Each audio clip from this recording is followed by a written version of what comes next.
And we are live on Oz Property Investors. We bring the big names and we have the big fun. And we have one of the biggest names in property these days because you've got the OGs, but PK is hitting homers. So I think there's what did I even do that? How you going, Joe? What's happening?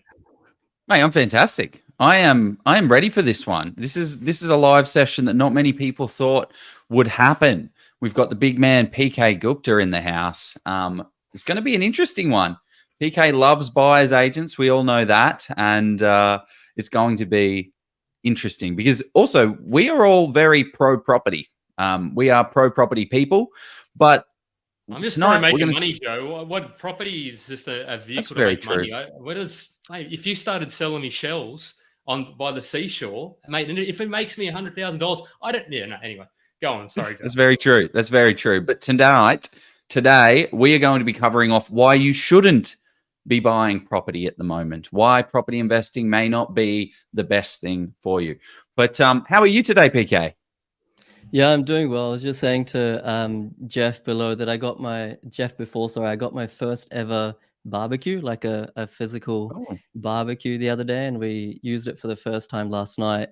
And then today, like 2 hours in the morning, it's like cleaning the damn thing, and then it started raining, so I had to go to the shop to get a cover.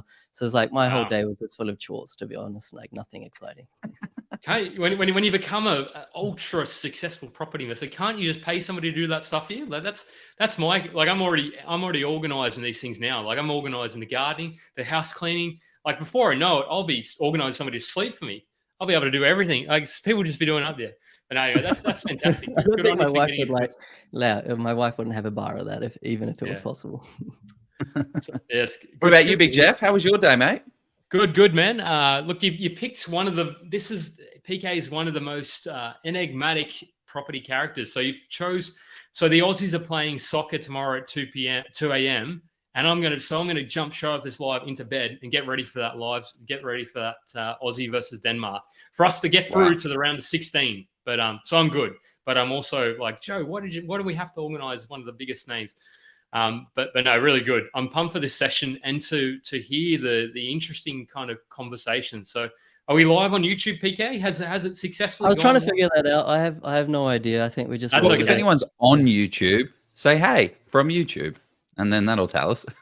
Yeah, that will help. Anyway, drop a comment, drop a like, because there's over 100 people watching already, so it's a huge audience. So we had the most people registered ever by far, and this is going to be the biggest live session in terms of audience we've ever had. So it's live. I can see it on YouTube now. 33 people watching on YouTube. Slow start, but we'll get there. Go YouTube. Right. It usually happens. Oh Lord, builds up. Excellent. All the comments are popping through now. Loving it. Hey from YouTube. You fought Autoria. Love it. So let's get to the quote of the week, and then I'll introduce and frame it. So PK, do you have your quote ready, or shall I throw mine first? No, you're welcome to, but I do have mine ready, and it's in coming off the theme of data, which everyone knows that I like. I'm going to read it because I've not got a good memory. I just thought it was really cool. It literally says a picture tells 1,000 words. Everyone knows that. A formula tells 1,000 pictures. So I don't know if you agree with that, but it's like clearly a picture is very contextual and insightful. But if you have a formula, it kind of wraps up even more context and like a capsule that anyone can digest and put in their pocket. So I like that. It's one of my favorite ones. Who is that by? Anonymous. I'm sure if you Google it, someone will find out who it's originally by. Claim it, PK. It's original, mate. Just put it in the course. Good stuff. Joe, do you have yours? What about you, Jeff? So mine, I'm now going super. I'm making sure these people aren't alive because it concerns me what old Steve McNaught was saying last week. But a half truth is the worst of all lies because it can be defended in partiality. So that's Solon, an ancient Greek statesman. So the ancient Greeks dropping the wisdom. So I think that's really kind of really topical or pivotal for this session because some of these you can absolutely defend and say that yes, there is some credence behind buying house and land packages are a good investment. It hurts me to say that a little bit, but you can throw some information out there that shows that is partially true, but then you that's where there's sort of the contention. So that's my quote. of the week. Beautiful. I Nice. like it. I like it. Well, let's start getting in. I'm going to quickly run through what my quote is. My quote is from one of my favorite books ever, which is called Shantaram, which is about a guy that I love breaks out that of book. prison. Love that book. By far the best story. Maybe not the best book in the world, but one of the best stories. Download the audio book. You're not going to be upset. They've created a series and they put it on Apple TV, which is it's all, not as good as the book, obviously. But in there, they say only a fool plays a game without knowing the rules and who the players are first. And I think that that's pretty poignant to a lot of what happens in the property investment space. We get people that just dive headfirst into property investment without one, learning who the players are, what the rules are. And it always blows my mind. And this is why kind of we wanted to get you on, PK, because you are big on education. You're good on getting people the foundational stuff first. So they've got the tools and the knowledge. They know who the players are. They know what resources they're going to need so they can then go out there and action that stuff themselves. So that's one of my new favorite ones. Nice. Let's rock and roll. Okay, so we're going to jump into our ad and then we're going to introduce who this gentleman is in front of us. There's nothing worse than going into a situation unprepared, especially when that situation is purchasing one of the most expensive assets of your life against a trained property expert in the form of a real estate agent. It's a scary thought, but it is a skill that can be taught. Do you want to learn how to become fully prepared when buying a property so you can get out there, buy your dream home or investment property without the fear of actually messing it up? Scott Agate, the founder and expert property negotiator at Hello House, has been helping people buy their properties by stepping in and negotiating with the agents and saving his clients tens of thousands and in some cases hundreds of thousands of dollars. Scott has now decided to share all that he's learned over the past 28 years in real estate so you can go out there and do the exact same thing on how to find a property, analyze that property, negotiate on that property, and transact on it to get the best results. He's created the Get Buyer Ready course, which is a step-by-step guide on how you too can become an expert property negotiator. It's the easy way of how you can avoid all of these agent games and get the best purchase price on that dream home or your investment property. The course is in short bites for busy people with no fluff at all. Just all the information you need to get buyer ready and secure that next property with confidence at the best price. Scott has been kind enough to give our community a massive discount with the link below. Sign up today before you even think about putting an offer on that next property, and it will be one of the best decisions you ever make. There you go. I muted myself. There you go. There's heaps of people on YouTube. So apparently, I saw a post in the group. People, because we were a couple minutes late, they're like, "Where is the link? Where is the link?" I love. We should just go live at 7:35. No, we shouldn't troll people. But no, what I'm going to do, I'm going to introduce the man, the enigmatic and the charismatic PK Gupta. So you were an investment banker. I think was it Goldman you're working for? Goldman Sachs? No, I don't have the pleasure of working for Goldman. It was JP Morgan. Oh, JP, all the same, mate. All bankers and all. Yeah, pretty much. Yeah, I won't share my thoughts on bankers, but you're passionate about investing in real estate and sort of. I'm gonna cut some of the because you've got a lot of information about who you are and people should check that out. But you wanted to collate 50 plus factors and run analysis to understand what truly drove capital or drives capital growth and cash flow. So this is the kind of stuff that has helped you to create 120K. I think it's probably more than 120K now, but that's what it says. So it's correct as of me reading your site. Passive income and helped hundreds, probably even thousands of people now accelerate their journey over the last 5 years. So you got a team of 6. But the thing that I'm most interested in is you're a dad and you're passionate about travel. So where's your favorite place to travel, PK? We actually just came back from a trip to India, and everyone thinks, "Oh, look, you were born in India, so you must be like, we're visiting family or something." But like, I love rural India. Like, I feel that metropolitan India is like it's kind of sold its soul, if you know what I mean. But like regional rural India, it's like how it used to be.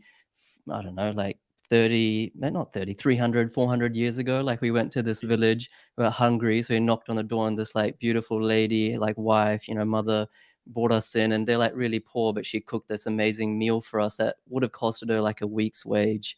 And like, you know, Jeez. it's just like, you know, you do that in, I don't know, Australia, but you do it in America, it's like someone's got a shotgun to your head, right? So it's like, I love like the purity of the hearts of the people in rural India.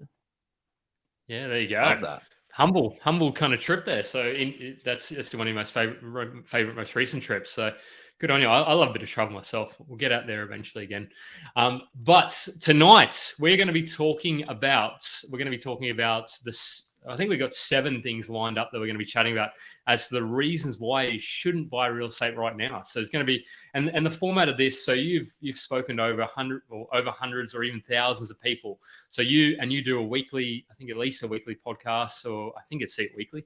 And there's a whole bunch of YouTube videos. Like, you're very prolific. So you think and do a lot of research into these things. So I think you're able to present discussion and argument. So we're going to talk about the thing, what it is, why it is that you should consider not buying because of this reason. And also saying, well, maybe there is, I'm going to throw a little tweak in there just because we can. Is there ever a situation where we might consider one of these things, or one of these things is true? And then we'll sort of wrap up that thing. So did I hit the nail on the head there, Joe? What's the quickest feel? Mate, absolutely. We're talking about why you shouldn't be buying property. There are 7 big reasons why you shouldn't be buying property in different types of assets. So let's dive into statement number 1. So statement number 1 is all about a thing that we've all heard about. And I think that when you start your investing journey, this is where you get led to, because there are massive organizations that make hundreds and hundreds, millions of dollars. And actually the government steers people at times to these type of assets where it's buying a house and land package as a good investment. So that is what we're trying to unpack with PK. So PK, what are your thoughts on this as a reason not to buy property?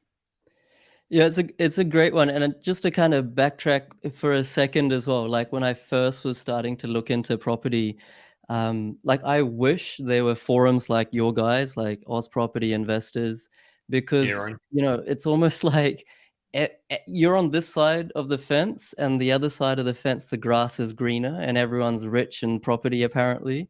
And all these investment companies are telling you if you do what they do, you'll also become rich. But there was very little education at that time. So like I come from this theme of like there's this saying that the enemy of my enemy is my friend, right? So people who told me about who to watch out for, what to watch out for, they became my friends, right? Because they were against the people who were trying to rip me off. So that's exactly what you guys are doing. And I'm sure everyone's super grateful for the community that you've built. And without getting all fluffy and stuff, like you guys are like, you know, genuinely doing a terrific job over the last 2 years. So I mean, I must admit, I do see the occasional, because I vet a lot of, well, not a lot, but I vet a good majority of the comments, and just sort of see where they're coming from and who the people works for. If somebody's saying, "Oh, the house and land packages are great," unless they're like, I usually sort of my sort of detector is on a little bit, just to kind of say, well, okay, is this person work for that company? If they do, that's okay. I'm not saying that then, but I just sort of say, well, okay, well, these are the things that people should consider, and if they still decide to go down that path, that's of course up to them. But unpack some of Joe's mentioned it, but crystallize some of the reasons why you feel it may not be a reason to buy one of these right now, or just ever, maybe. Yeah, for sure. And like some of this might sound very basic, but I think a lot of people should know, if they don't, that land appreciates and buildings depreciate. And so when you're buying a house and land package, especially these days, like, you know, maybe 5, 10 years ago, it was different. But these days, if you're out in Western Sydney or out in Western Melbourne, you know, you're buying like 300, maybe 350 square meters, and you're paying, I don't know, like in Western Melbourne, probably $700,000-800,000 in some areas for that. In Sydney, you're paying $1 million for that. And then you're building like this overcapitalized, in many instances, house on top. So like I know a lot of like people that sort of I help in my, you know, free Facebook group and stuff like that. They're like, well, PK, all of this sounds good. You know, buildings depreciate, land appreciates. Don't buy in whoop whoop and like far out places in Sydney, because there's so much developable land supply. And so therefore property prices don't grow because there's so much supply that outstrips demands. These are all the reasons, by the way, you shouldn't buy a house and land package. You know, that It's brand new and all, and generally brand. But what I'm getting at here is that people don't believe me because they're like, well, okay, I know that Jeff, Joe, and PK say try to avoid house and land packages for XYZ reason. But the reality is that Western Melbourne has like gone up 50%, all these new places. The reality is that like Western Sydney, the things that I would never buy have gone up, like Box Hill, Rouse Hill, all these like new Mate, communities. have I been think you just have to created. remember that Sydney is king. Sydney is king, PK. Don't you mentioned Sydney, but I think having grown up in Sydney, I don't know so much about Melbourne, but yeah, it's interesting because there's just this perception that people can't really buy elsewhere. But go on, sorry. Yeah, But it's no, all exactly. relative, though. Like, it's all relative. Like, yes, if you bought in the last 2 years, if you bought in 2020, you bought anywhere. If you bought a house and land package in 2020, everything has gone up. The government printed billions of dollars and inserted that, and pretty much allowed property to expand up crazy. So it is everywhere. Like, it's just prices have inflated. It doesn't necessarily mean that this house and land package is a good investment. Because it's grown. If you invested that money in another market, you would have had a better opportunity. Like if Exactly. And like sometimes I try to prove that point because I'm kind of against house and land packages. I try to prove that point by saying, all right, let's pick a random Western Sydney suburb that everyone is like, a lot of people get flogged, like Schofields. Okay. And like, yeah, you bought a house and land package there 2-3 years ago, you've made 50%, maybe even like 60%. But if you bought an established house there, you've made like 70-80% in many cases. I'm just using round numbers here. It's because you can like, sell to the developer who's then cutting it up, and then they're making the money right, on the right. And it kind of like, it kind of infuriates me still to this day. Like it kind of still makes my blood boil when you see those ads on Facebook. It's like, depreciation, get your tax down because you're buying this house and land package. It's like, no it just takes maintenance. low maintenance, easy to get tenants. It's like, seriously, like, yes, you're going to have low maintenance, but even a well bought established property is only going to cost you like $1,500, $2,000 on average over the long term per year. And depreciation, you got to pay half of that back based on your marginal tax rate if and when you sell. Like, all of these things can be demystified, and I genuinely get kind of worked up because people don't realize that. And then, like a few years later, they're like, property investing doesn't work. So that's one reason why you should not buy property right now, if that's what you think. I think the other the other big thing that we didn't really touch, Joe touched on a little bit about the millions of dollars that some companies are earning. When I was sort of in 2013, 2014, 2015, we probably all had conversations with similar kind of people. I would sort of say I would have like there'd be those, you'd get attracted to these seminars or whatever, all these companies, and you'd ask. I just sort of, I don't know how I even know to ask this question, but I suppose traditionally your BA you pay fee for service, or you pay whatever, you pay a fee, and then the companies, it's a free kind of, you don't pay for their service. And I said, well, okay, how do you? My question to them was, how do you get paid?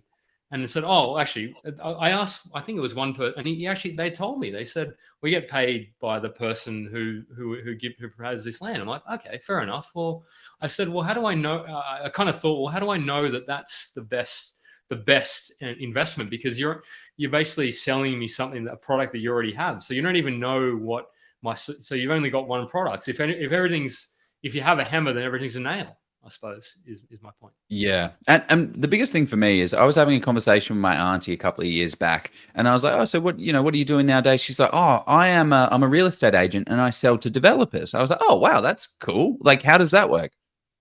And she's like, no, I sell for developers. I was like, oh, so you sell these properties to people? Well, I kind of get these people. I kind of buy for them. I'm like, so how does it work? She's like, I'll find a developer will reach out to me and say, hey, sell this piece of property, and I will give you 6% of the purchase price. On $500,000 purchase, 6% is $30,000. And she would get this whacking commission on top of it because she sold it to some first home buyer and there's a question that's come up here by Brian, which is a great question. So who should buy house and land packages? We are meant to build 1 million houses in the next 5 years. The people that should buy a house and land package are the people that want to love to live in a house and land location. So if you go to Schofields and you're like, wow, I love the open scenery, I love that there's, I love that there's a Costco just around the corner, then absolutely, you should go out and do that. But as an investor, our goal is to make the most amount of money in the quickest amount of time with the least amount of risk and not get in trouble with these Isn't it type of for the buyer brief, isn't it, Joe? Isn't that the to match the buyer brief? Yes, it is. But you don't want to be buying these type of assets because they're not in high growth. They're not necessarily in high growth locations. And there are some house and land packages that are in infill locations. So that's something to look out for as well. But for me, when I look at investing, I'm not trying to gobble up all the information and put everything on my plate. I've got like a reductionist type of investment strategy where house and land packages, I know 98% of them are rubbish and that 2% of them are going to be really, really good investments.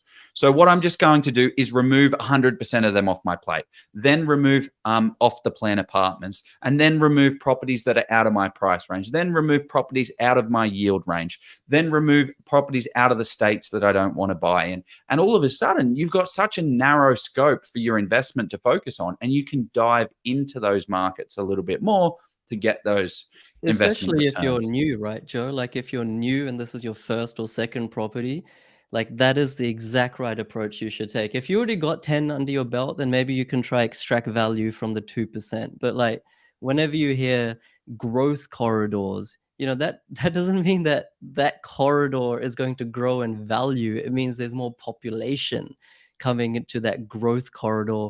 How does population get there? It's like because there's more houses. Who projects or who predicts and makes these forecasts for population? It's like it's the local council based on how many building approvals, how many developers are approaching them to build house and land packages. So it's almost like supply is dictating the demand forecast. If that's happening, then supply and demand are always going to be balanced. Somebody said watching from Western Sydney. I just couldn't. Whereabouts in? I mean, maybe you shouldn't ask Pete. Pete, where you're from in Western Sydney, because that might be too close. I'm from the western suburbs as well. Working class boy, Miles, good old St Mary's originally from. But I want to throw this in there because this is kind of an area, and I think it's important that we kind of address some of these. We're not going to be able to get to all of them. Is Oran Park still a good suburb to buy, expecting the prices to go up with airport, train station, public still coming in? We'll throw to you first, PK. This is Duration from YouTube. So I've got a view on this, but what are your thoughts, PK? I'd love to hear your view. 'Cause I don't know off the top of my head, like what the data is for Oran Park, but I can comment on the airport generally and train stations and public schools. Like just because there's a public school there or a new one coming in, that has no sort of direct correlation with capital growth. Same with train station. I mentioned this like a few years ago, like around Bella Vista. There was like that new train line in Sydney, and back then it's I think the it was Norwest kind of. yeah, It's the Norwest rail. 2018. When did that get put in? 2000. Yeah, about 2018. Yeah. 2018. It's kind of linking the North Shore to the north. Yeah, went up to Chatswood, and then you went out to. I think that's where it was. Exactly. So everyone, like a lot of people bought in Bella Vista around that time or thereabouts, thinking new train station, like of course property prices are going to go up, and like literally they just were flat until of course the post-COVID boom. So you'd think like, okay, new train station in a place that is so far away from the CBD, like surely that's a good thing. Like surely that's going to positively impact people's desire to move to Bella Vista, thereby improving demand. But it didn't have any impact whatsoever. And of course, there's reasons for that, i.e. it still took the same amount of time to get into the city. It was just a different route, etc. Yeah. And same with the airport. Like I used to be the head of strategy at Brisbane Airport Corporation. And like our view of, I don't know if they've changed their view, but my view at least, was that the new airport is not really going to be like a full-fledged, like booming airport in 2026. In fact, post-COVID, I don't even think it's going to open in 2026 anymore. It may ramp up very slowly. So you've kind of got this like languishing airport, a bit like Gold Coast maybe 5-10 years ago. Gold Coast had an airport, but it was like, it's kind of dead, right? So look, yes, property prices around the airport have gone up. The zoning has changed, and that is the reason why they've gone up. Not so much because of like a big population drive. That doesn't mean Oran Park is bad, but I'm just trying to demystify some of the underlying factors. Yeah, that's and in terms of my view is interesting, Josie. We have to get on to number 2 because we've got 7 of these. We've got a Q&A. There's so many questions popping in. So my quick TL 30-second view is, I think if you're buying an investment property in that area for that reason, and I haven't looked at the data, this is purely, I used to sort of drive out that way, or I used to live and sort of play cricket out that way. I think you're buying after a lot of people have already bought. So for that to be a viable investment, you have to assume that people have to keep coming into the area and paying more for that property. So I think the median house price out there is probably hovering around the million, maybe a little bit more.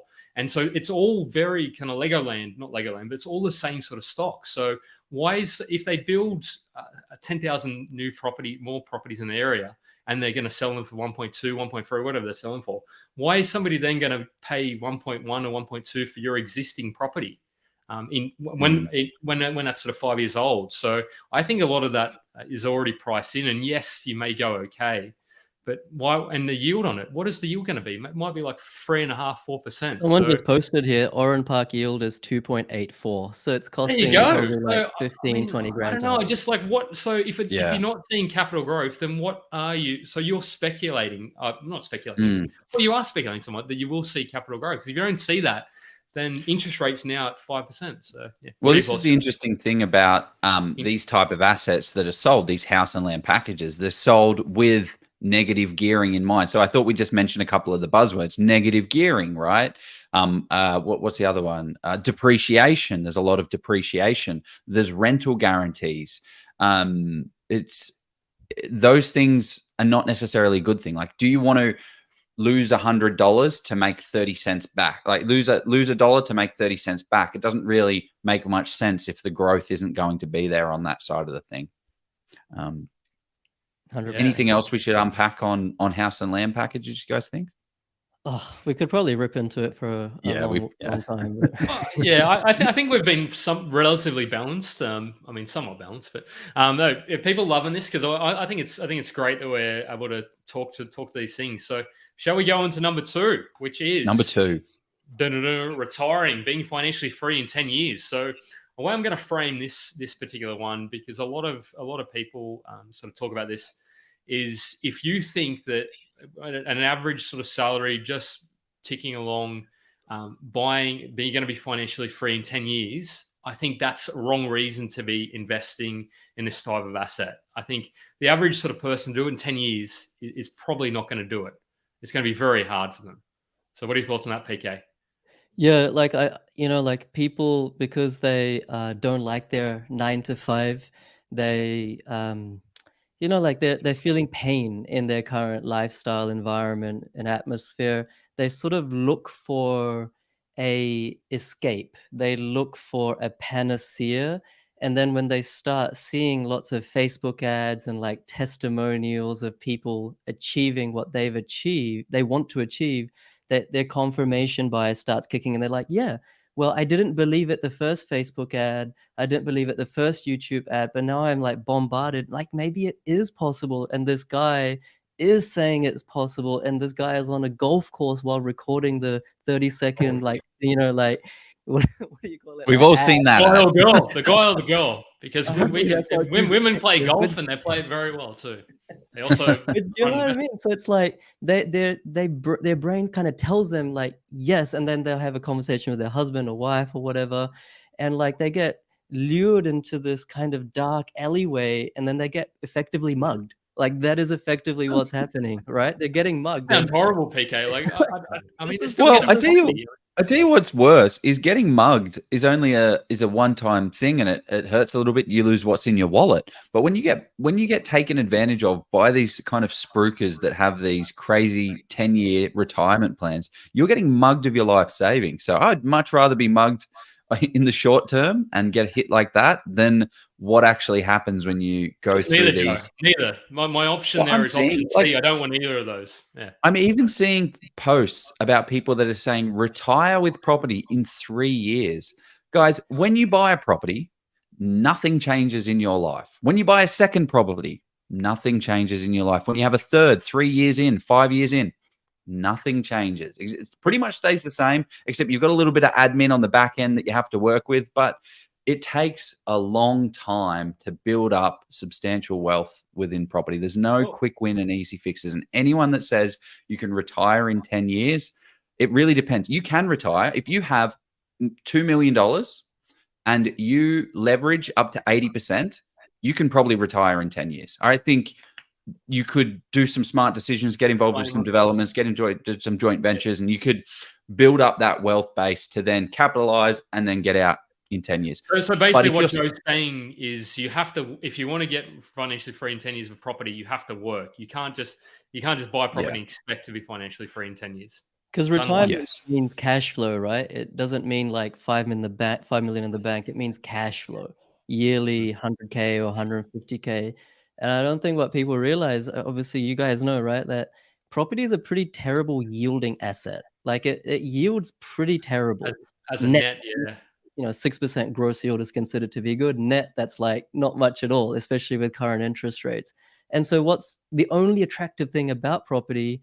Sorry, not the only, but one of the most attractive thing about property is the ability to leverage. The more you leverage, the more good debt you take, the more properties you own.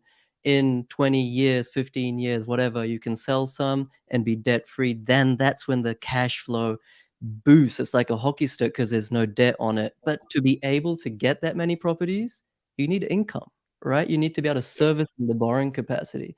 So I think like it's very easy to say like 10 properties in 10 years. Like, yeah, but that's great. But most people can't get past 2 or 3 properties in the first 2 or 3 years. Like it takes them another 3 years to be able to work their LVR down, get their cash flow up. They get promoted in their career, then they can get their 4th one. So it takes like, I don't know, what's your experience, Joe? Like, I probably think it takes 10 years to even, pass through the acquisition phase of a person. I would say so. So I'll share my screen right now, and I don't know how well this is going to go because I don't know how visually. No, we're not going to role play, but this is a platform that I use to go through strategy sessions with people around building out property. So just a high level quick set. So this is an average person on an average salary, and we are purchasing 5 property. These addresses are fake, so ignore them. We are purchasing 5 properties over 5 years. And over here is the equity position. So the value of the property. So you can see here, as we are buying throughout the years, the equity and value increases. But you can see here is the cash flow. So you can see -10, -12, -15. That yellow is the target, and the green is what we're looking to get to. But it takes 5 acquisitions at 5% growth and 5% yield. So on average, property has grown about 6.9% year on year. But if we win at the lowest level, we'll win in a better environment. For those watching the podcast, I'm sorry about them. You can imagine a whole bunch of really sexy graphs on a screen. Yeah, very sexy graphs, very sexy charts. But you can see in 10 years, this is starting pretty much from having two properties already and ending up with 5. That in 10 years' time, we'll have $4 million portfolio. But we'll still be negative. We'll have $20,000 in cash flow. It's going to take us until 2024 to hit our goal. But this is where the value of property grows. So at 2042, we're going to have a $6 million portfolio, and in 30 years' time, we'll have a $10 million portfolio. What are the assumptions on that growth? Is that a 5% growth or what? 5% growth rate, 5% yield. Rent increases at 5%, 92% occupancy rate, interest rates at 5%. So that's average throughout the entire time. Inflation at 2.5. You can increase and decrease as you go along. But there's a couple of basic assumptions. But here is one of the most important charts because I've kind of forced this. This is the borrowing capacity. So a person on this type of salary would actually not be able to purchase this many properties because their borrowing capacity and their debt to income ratio would be overextended. So you would actually have to spread this out between the next 10 years, like PK was saying, to acquire them, so your debt to income ratio doesn't go over. I love So these charts because they're so quantifiable. Like, it's like I feel that in property we talk a lot, but unless there's like a chart, unless there's like data points that people can run sensitivities on, it's hard for them to really know what's possible. Like one of the questions I always get is like, what's possible for me? And if you don't know what's possible, then you just fall back on, oh, wouldn't it be nice to get 3 properties in 3 years? Or wouldn't it be nice to make yeah, 100K in 10 years? I want 10 properties in 10 years. That's what I want. And it's something good to aim for, but it has to have some meaning behind it. Like, there has to be, what do you actually want? Like, I want to retire on a beach. No, you don't. You want some time with the kids. You want time to do whatever you want. But yeah, seeing it laid out and at a minimum base at 5% growth and 5% yield, it is possible, but it does take time. So absolutely, if you think you're going to retire in 10 years, maybe property investment is not for you, and you should not be buying property in this day and age. Yeah, We get this question I a think lot. the other thing that we sort of touched on slightly is at the 10-year mark, and I think you alluded to a PK, is you've still got maybe, I don't know, 45, 50% LVR on it as well. I don't know because the principal is sort of, you're not paying off as much of the principal up. I mean, depending on how much you got in the offset, but you start to really hammer off the principal. Look, some people go interest only, and if they are, then that's up to them. But assuming you're paying P&I, you're actually reducing that debt, then you're not really going to see, as Joe illustrated in his graphs. So it's probably about 15 years in it, Joe, maybe 15, 18 years to start to see a bigger growth in that if you bring those charts back up. Or when does it start to really kick off? It really starts to kick off. So this is the chart that we're most interested in here. So this is let's just go into I want the equity. passive income, Yeah. isn't it? Oh, you want passive income? Yeah, I don't know. Equity, mate. I can't live off. I mean, I can't really live off equity. Yeah. Okay. Cool. I mean, I can. So this is it here. So it really starts to kick off. Like you're making 168,000. You're doing pretty good. But this is inflation adjusted money. So so these numbers, everyone's like, oh, it's not inflation. Yeah, it is inflation adjusted. And that's buying 5 properties in 5 years, though, is it? And that's gross income, right? So that's not after. No, this is after all expenses. Is it? This is net income. Yeah. Net income. Yeah, this is because we're paying down debt. We're putting savings into our offset. We are putting savings into our offset here. It's growing, and it's paying us an income.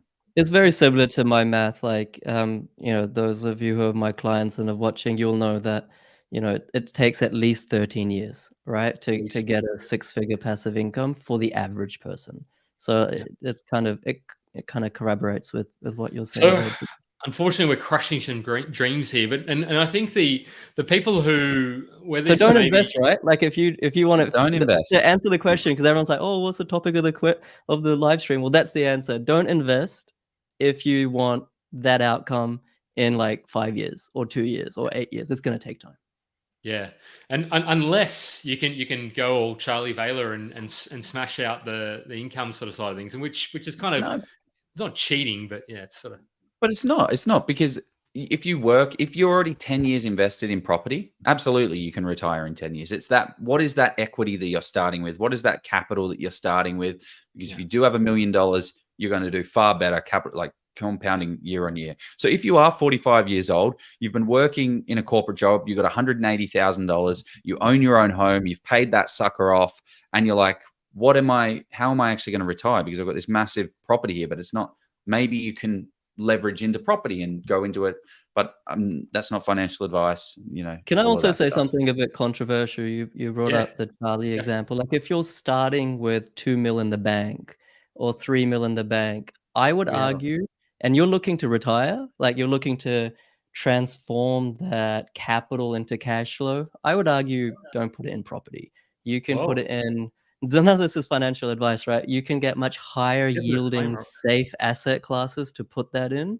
So I would argue if I put on my Charlie hat, like I would have done things differently if you don't care about the growth. He might have cared about the growth. I don't know. Well, But in all fairness, if you have $2 million at 6% return, that's $120,000 Yeah. paying you just every single year. So but is you're it? right. Is it? Sorry, I know this is not meant to be a fight, but not like last time, Joe. We Anyway, can turn it into a fight. but Exactly. it's not like just once again, just to kind of the enemy of my enemy is my friend. Like, it's not yielding 6%, right? Like, we're not talking commercial here. We're talking residential. We will, 6% yielding assets are probably what, 3% net after you take away, or if you're lucky, 3.5% yeah. net If you're lucky, after yeah. PM. Keep in mind, you have to do some renovation every now and then for a Yeah. property over the long term. You got what is it, like council fees, insurance seems to be going up. So like my exact like net calculation may be wrong, but it's, I would say commercial, even commercial these days, like net is not 6% for a good quality asset. What to speak of resi. Yeah. No. Yeah. Speaking of that, let's kick on to number 3. Let's do it, because Okay. I'm trying to keep us on task. You should always buy property. Buy. Should we? What if somebody has this mindset? Should they be buying property right now? Should you always buy property? Buy. I think you should. Oh man, this is like, you're killing my business here. But like, the honest answer is like, if you only are looking at a certain budget, and if you're only looking at a particular city or state, then there are times where you should just like point blank not buy property, because the data is not always good for a lot of places. Like, every Tuesday I do mentoring calls, and I think last Tuesday I was telling my members that honestly, guys, I don't see any decent locations under 400K in Victoria, full stop. Right? Like, full stop. So if your brief is always, I want to buy a property, I want to buy in Victoria, my budget's 400K, buy. It's always a good time to buy. Like, my humble opinion based on data is that no, like for that brief, like just wait, maybe wait 8 months, 10 months, don't buy. But the more overarching answer, is the reason for that because the locations where it's under 400, there's just not enough sort of there's not enough reason for those areas to have long-term fundamentals. Is that sort of why? and the long term, like basically every place in Australia does very similar over the long term, like 20, 30 years. The reason I say that about Victoria and specifically in that price bracket, it's nothing to do with that price bracket per se, like cheap properties perform badly or anything like that. Actually, it's the opposite. It's that the short-term data doesn't point to any, fantastic growth in the short term. In fact, it points the other way. So, like there's that common saying of people who invest in crypto, buy the dip. It's not quite like that in property. But if something's going down, I know in the long term it's going to go up. But like, why are there all these property spruikers saying buy, because on the long term always goes up, when in the short term it'll go down? So why not wait? Like, what's the harm in waiting? Now, the other side of the thing is like, well, there's always a good place to buy in Australia. I completely agree with that. So it's not, should you buy now? It's, well, you should always buy, but particularly only in areas that are perhaps really far away from you, because it might be there that the short-term data is good. Do you know what I'm saying? Yeah, I mean, for example, if my budget is 400K, or I'm not buying anywhere in the Illawarra or pretty much anywhere. Like, I can't. You're going to need a budget of at least 600, 700, 800, 900K, and then you're sort of compromising on a yield potentially. So yeah, go on, Joe. Yeah, it doesn't. But this is the hardest thing, right? You're an investor, and I want to buy in my backyard because that's where I'm comfortable. But this is like a mental mindset shift that people have to kind of get over, the hump of, I'm not going to buy in my backyard because I don't think it's the best location to buy in. But the problem with that is it opens up all of Australia. All of a sudden, it's like, oh my gosh, I know that I'm not going to buy in Cronulla, where I live, because of this reason. Because one, I can't afford a house, I can't afford this.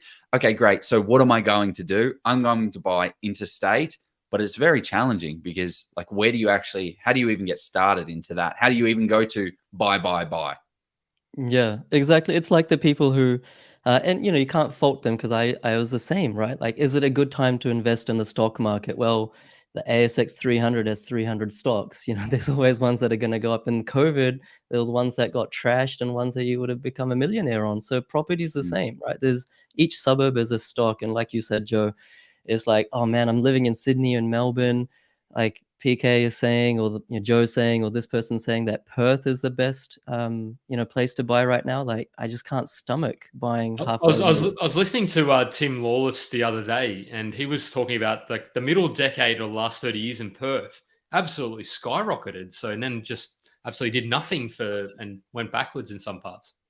And Yeah. this question just this question that's just come up, I thought was really, really worthwhile to bring up, because it says, but sometimes if you wait for a while, your serviceability may be affected due to various reasons: kids, your dependents, interest rates rising, you lose your job. And this is where the question comes up of, hey, should I buy or should I wait? What should I do? What is your answer to that, PK, if someone comes to you with that kind of question?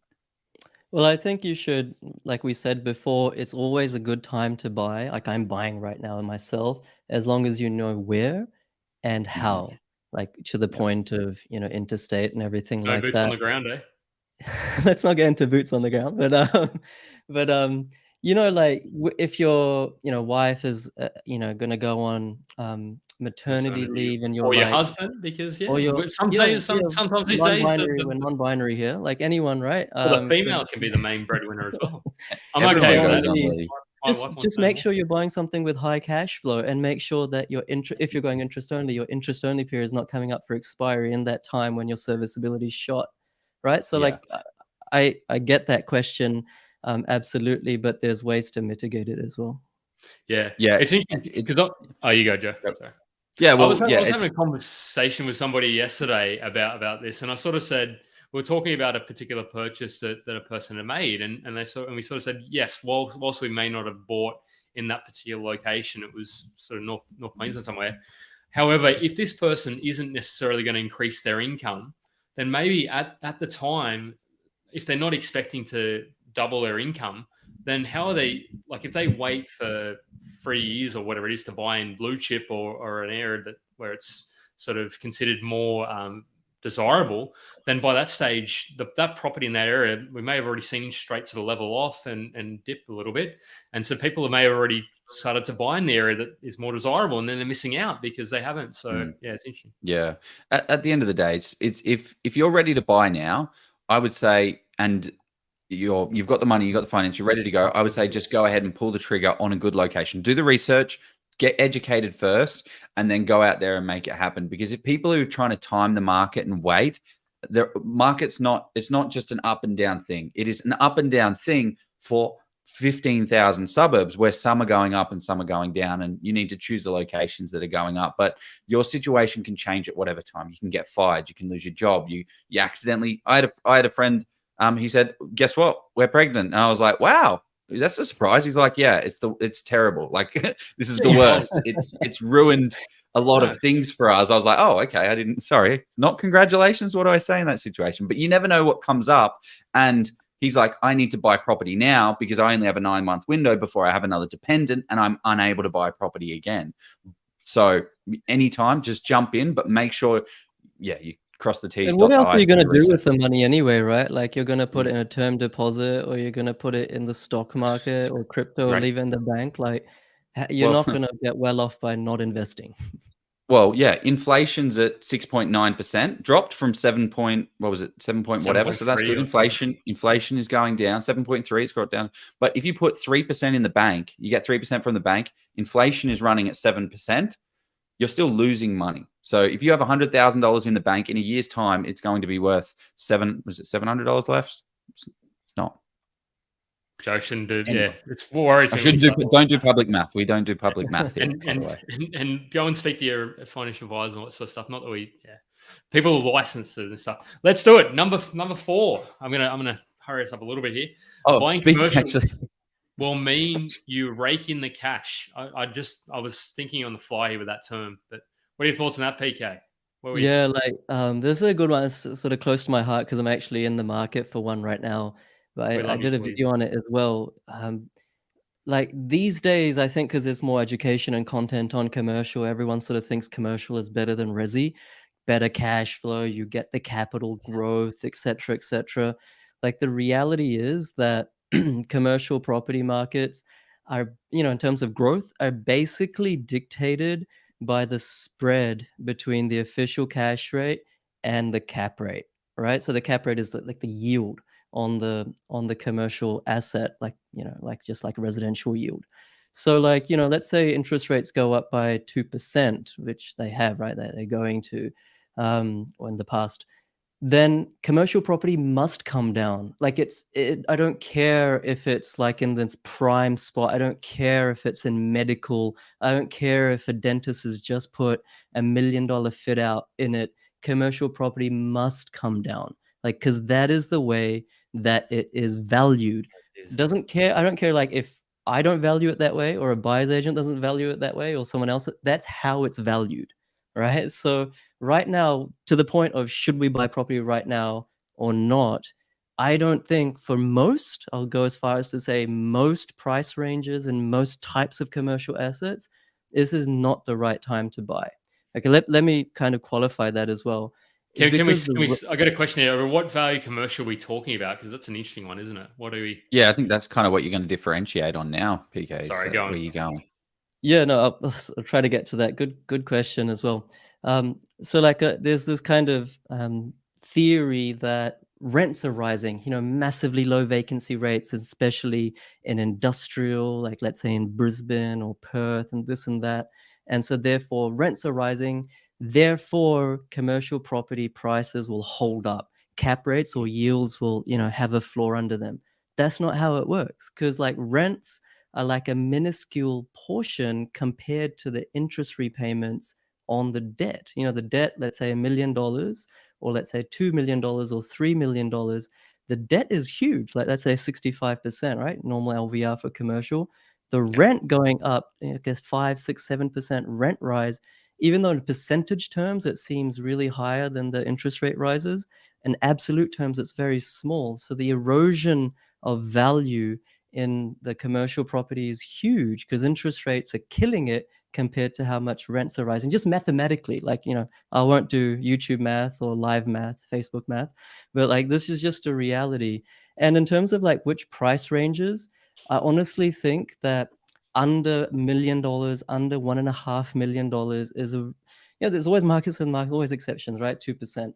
But it's such a high risk place or time to be buying commercial property. And the reason is because unemployment, the effect of interest rate rises on the real economy is delayed by, actually, if you look at the statistics, unemployment is 1 year lagging, right? 1 1 year year. lagging. Why is there such a lag though? What do people make because businesses try and tough it out, or what? Why is Yeah, like no one likes to lay off people, right? So initially they're living off the fumes of the previous boom. This is businesses, revenue's still good. And maybe 6 months later, revenue starts to dry up. So they stop having office Christmas parties or free drinks on Fridays or what have you. The bonuses last die? thing they do is lay off people because it's not fun, right? And so there's this lagging effect. Under $1.5 million commercial property is small business owners. These are not national tenants like a KFC. These are not like big, like robust war chest, heavy asset or, working capital type of businesses. They don't have a huge buffer. These are small mom and dad businesses. And they're the ones that when they can't pay rent, they just don't pay rent because they can't. Whereas a business, like I have one of my commercial properties as a national optician. If they are struggling, like they'll still figure it out because they've got like 20 branches all over Australia. Like they can, rob Peter to pay Paul, from different locations. So I think the brunt of this higher interest rate cycle is going to be felt by the real economy, especially in unemployment, especially in to small business owners about 6 to 12 months from now. So yes, in that time frame, you bought a commercial property worth $1 million, 700K, you're getting that cash flow, but in the same time, you've got that additional risk of what will happen over the horizon, and the property is dropping in value. That's And a also, reality. That's actually and you, what's happening right yeah, now. And you're kicking out a lot of investors at that higher range as well. You're kicking out a lot of wannabe investors and mum and dad investors that are fighting over the 700, 800, the 900, because you're going on that next tier, which is purely just business to business transactions, because people want this more secure asset. Out of curiosity, PK, what type of what are you looking for in your commercial property? Like, what do you need it to be? Yeah, like I'll be honest, like I don't profess to be like a guru in commercial or anything like that, but I've like looked at data is not that credible in commercial in terms of longevity and historical data, but I've got my hands on what I can, and that's where these inferences are coming from. But honestly, I'm learning on the fly. Like I'm in the range of kind of 3 million plus. And I was like, my hypothesis was that the people who are buying $3 million plus properties are perhaps a little bit well off. It's a business to business relationship. National tenants can withstand the storm. But what I'm seeing on the ground, like when I say on the ground, calling agents and things, mostly in places like Melbourne, Perth, Brisbane, like even these agents, like there was this agent, I was looking at a, what's that? It's like a plumbing, it's like the competitor to Reese. It's like a plumbing company. Middies? Hey? Middies? No, No, it's another one. Victorian. Anyway, it's a big company owned by Fletcher Building in New Zealand. So it's a multinational company. They do like faucets and plumbing supplies. Guys, I'm drawing a blank here. I only know Huge, Reese is And it right, doesn't but matter. yeah. So it's Google in it. Camp Hill, right? Trade Camp link. Hill, blue chip suburb in Brisbane. And like I was talking to the agent, right? And the agent's like, "Oh, I think this is a good deal." And it's like a new agent, I could tell because his voice was a bit high pitched, a bit like mine. Didn't sound And very like, convincing. This is a good yeah. deal. And he was like, like this is a good deal Trade because link. 6 months ago this would have gone for 4 mil, and right now it's about 3.5 mil. And I'm like, well, oh, that actually tells me that the value is sliding, that the cap rate has Is gone from increasing. about 5.5, this is Brisbane, to about 6. Yeah. And I was like, what do you think about this in the future? Like I was just putting on the spot. He's like, oh, like I'm trying to condition the owners, but I reckon in another 6 months this will go for 3 mil. I'm like, what? Why are you telling me this? Like you're the sales agent. Don't tell me this. And I'm seeing this again and again and again. This was like a revelation I'll for call you in me. 6 months, mate. We'll pay 2.7 in 6 months' time. Let's sign the contract now, and I'll put a due diligence clause that expires 28 days after that 6-month period, and then we'll Exactly. Like negotiate that. I'll pay so many. 2.5. I think that's the time when there's so many deals potentially to be had. So is it the best time to buy property right now, even in commercial? I think you can always snag a bargain. You can always get a fantastic deal. But if you don't know what you're doing, or if you're just going by the rhetoric of the content that you consume, then if I bought that property right now, like I'd pay maybe 3.5 mil for it, get about a 6% cap. Yeah, I'm making like hundreds of thousands of dollars in cash flow. But for an expensive property, 3 mil plus, like a slight shift in cap rate from 6 to 6.5, like that's hundreds of thousands of dollars I can save, right? Well, and I think you're hitting on, and the reason why investors are doing this and people are doing this is because they want to people are uncertain where interest rates are going. As in, we don't like we have some suspicion that yes, it'll slow down. It won't keep going up to the cash rate won't go to 4% or 4.5%. But if it does, then a commercial investor wants to get rewarded for the risk that they're taking on buying into a business. So instead of buying a 6% net yield, which is if interest rates go to 6%, you're basically you're paying, you might still have that, but they want to see an 8% net yield. And for that to happen, the rent's not going to increase fast enough. So you're going to have to then sort of reduce the price, which is yield compression. Yeah. We'll live and learn with this. Like there's someone saying here in the Facebook that I'm wrong. And he's saying, sorry, I'm specifically talking about the industrial market with this. He's saying industrial sheds, 5% cap rates are the best investments on earth. Like respectfully, and you may know more than me, that I don't know you, Small but like industrial sheds. 3 years ago, you're buying those at 8% cap rate. 7 or 8, And that was where the market was in equilibrium. So like it's the hottest market right now, industrial. But does that mean that we're at the top of the market? Like Sydney a year ago, like everyone wanted to get into Sydney because everyone was just printing money. But when everyone's doing that, is that the right time to be buying? Yeah. At what point do the cap rates get to 5.5, 5, 4, 5, and then all of a sudden you're buying commercial to lose money? One of the things I think is worthwhile, I've just posted in the comments. Oh, PK did apparently. The Wealth I Code didn't by do that. Grant. I don't know how that No, happened. I Yeah, that's posted, but because it's it because hooked. you're Yeah. connected to the stream.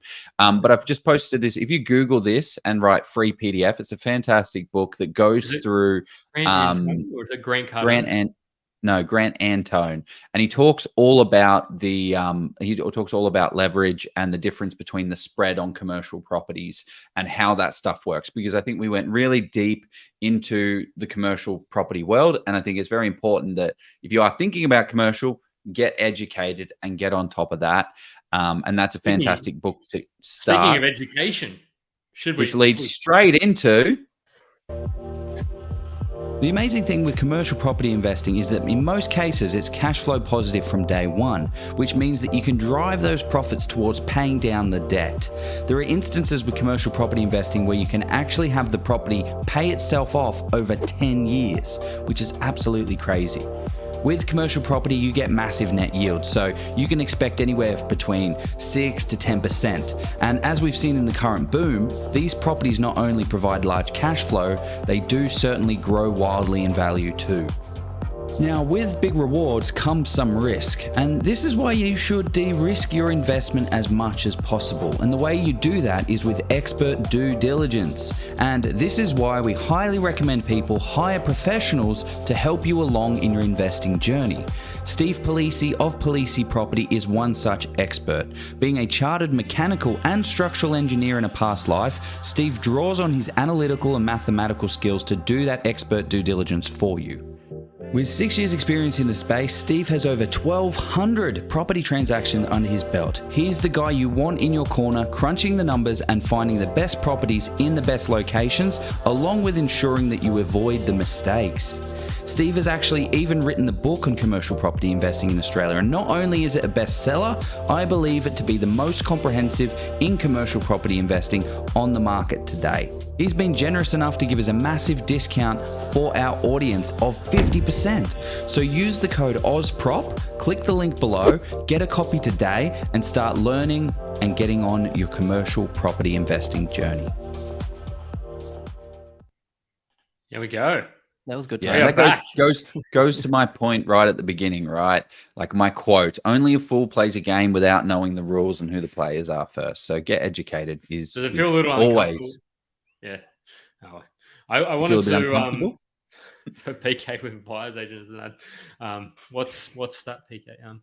I just wanted to. So Brian, I love the contributions that Brian has each and every week. Like your support is phenomenal, Brian. Thank you and yourself and Lisa.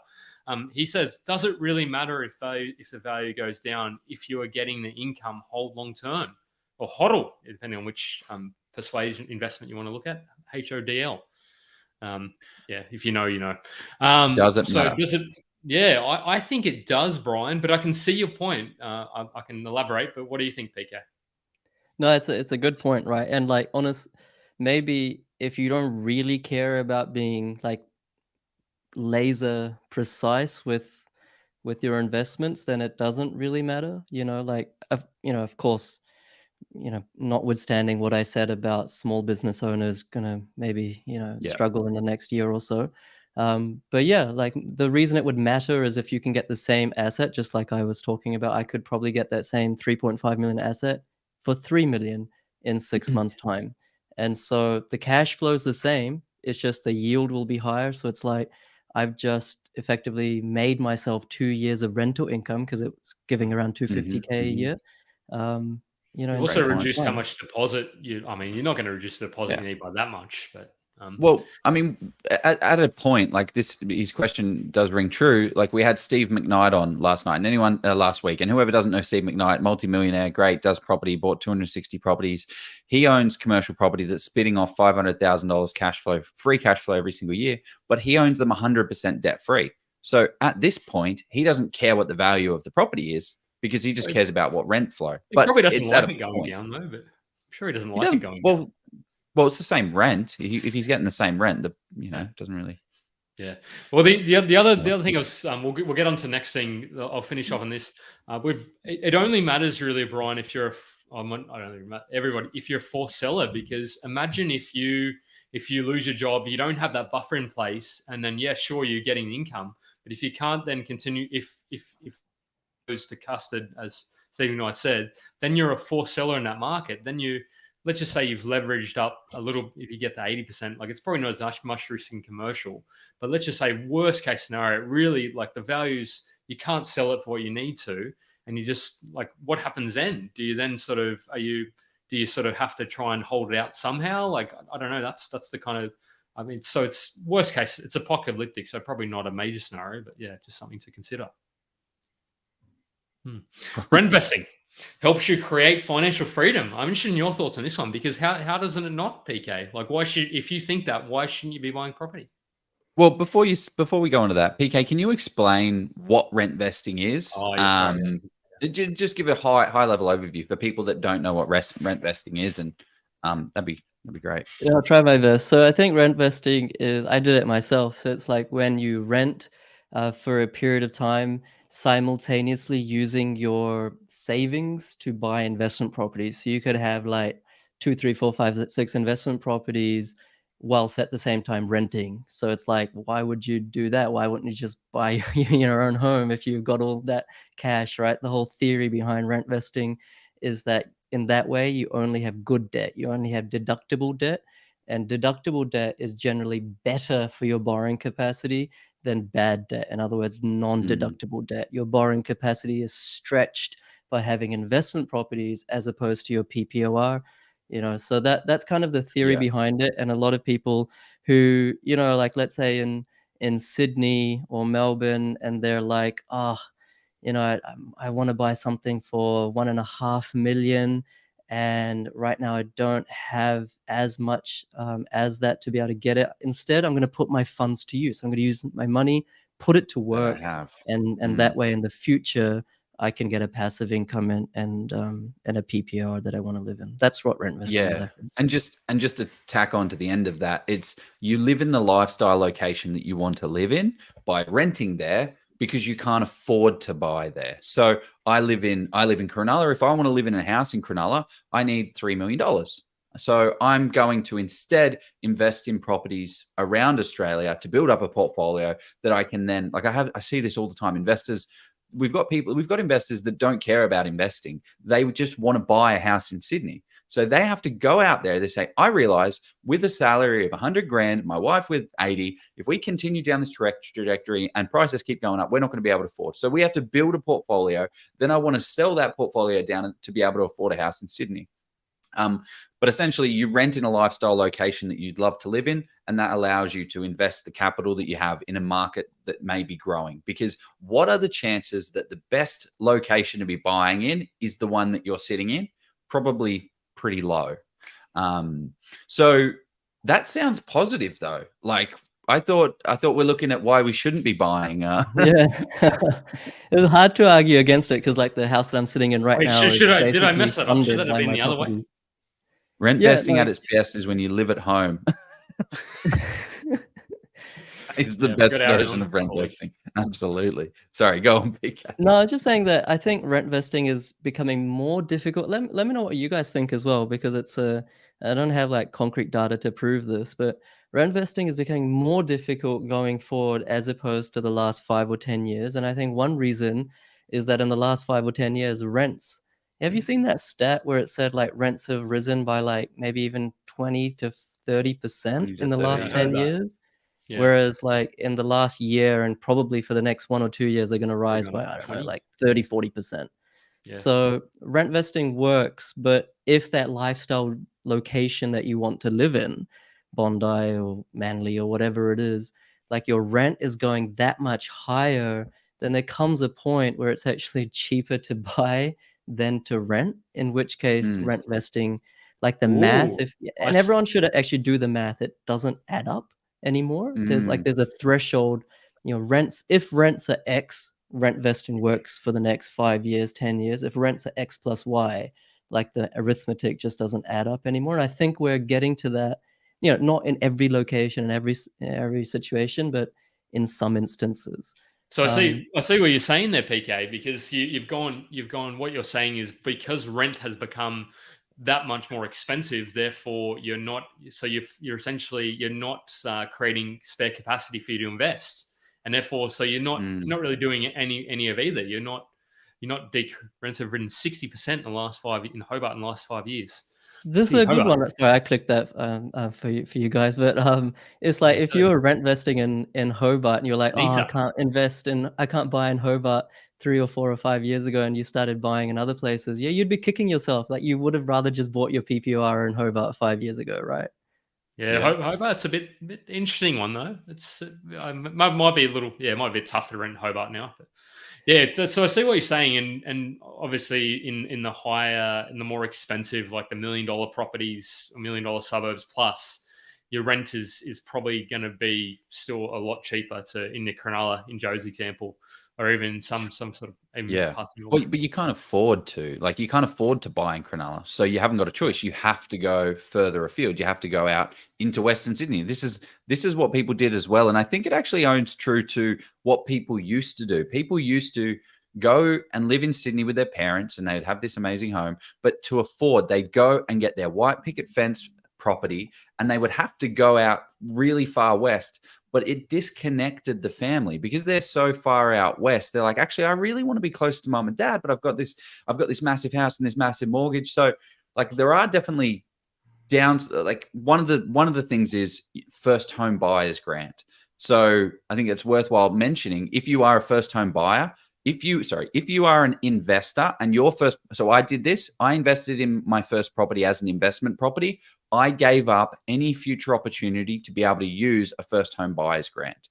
So you do also have to factor in all cases, unless nationwide though. Oh, I don't know. In New South Wales, at least. Good point. Yeah. Check with your local, whatever, local state. I don't know where my point was going with that, but you do sacrifice that. But for me, there was more money to be made outside of that rather than living in Western Sydney, disconnected from everyone. I want to live where I want to live, and I want to invest where I want to invest. Yeah. So didn't they have Zoom back in the day, did Joe? But no, what I think what you might have been saying, Joe, was were you going to throw a tip out there from Maxie Phelps about using the trust? Is that what you're about to say? Yeah, have a chat with Max Phelps about trusts and retaining your. Speak to your accountant and then your broker, but yeah, and because there are potentially ways to keep your first home buying opportunity by buying your first property in a trust and then buying the real PPOR in your name. But that is not financial advice. And you need to speak to your accountant. You need to speak to your financial planner. But Max Phelps knows all about it, so have a chat with him. I think that people should only be rent vesting if they like just flat out can't afford to buy where they want to live, right? If they're just on the edge, if they can afford it, but they'd ideally want their dream home, like like you just got to sacrifice a little bit. But if they can afford to buy where they live and that's where they want to live, I think just buy your PPOR, and slowly pay that down. This is not what most like investment companies will tell you because they want people to buy investment properties, but that's honestly my opinion. But if you can't afford it, like most people can't. You don't quite know the break-even point. I think you said. I just thought it out. He didn't know that. He didn't know the break-even point. Yeah, it depends on the suburb and the income and borrowing capacity. Like it's a personalized thing, right?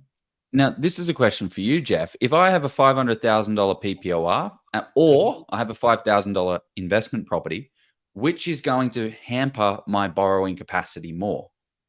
Owning a PPOR. So a principal place of residence, right? So that's the negative side of doing what you're talking about, PK. I live in Western Sydney. My family's in Western Sydney. I love Western Sydney. I can buy a house for $500,000 here, but it's still owning that principal place of residence hampers your borrowing ability because you're not able to borrow as much money because one, you're getting rental income from your property, and you are not paying rent on your principal place of residence. That assumes, Joe, that you're not renting in an area where it's so it all comes back to PK's argument. If you can go and rent, that's pretty cheap. But if where you want to rent's like $800 a week, and you can buy in an area that's so it's kind of But yeah, like Cool. rent vesting is still good. I just think it works less well Yeah, in it used to some work instances fantastic back in the day. what it used to. Like no one Yeah. wants to get a PPO and then be stuck in a prison job on a 30-year mortgage. Like that's what people want to avoid. That's why they do rent vesting. But you got to model it out. Like you got to actually see if the math stacks up before you just go with some flashy strategy. Yep. Love it. Next one. What is the next reason why you Paying should off your not mortgage in invest 7 to in 10 property? years is easy. So if you think this, I think maybe you need to rethink buying a property now and take a step back and just think about it and maybe hear some of the stuff PK is about to say now. Yeah. Is it easy? So like coming back to the guy on the golf course, this is where I get this stimulus from. Go on. But But it's not. It's a lot of. I see it out there. There's many companies saying this. It's not purely one company. Sure, no, 100, and I'm actually like guilty. I've got a YouTube video on this exact point as well. But So you're people saying should you can do it?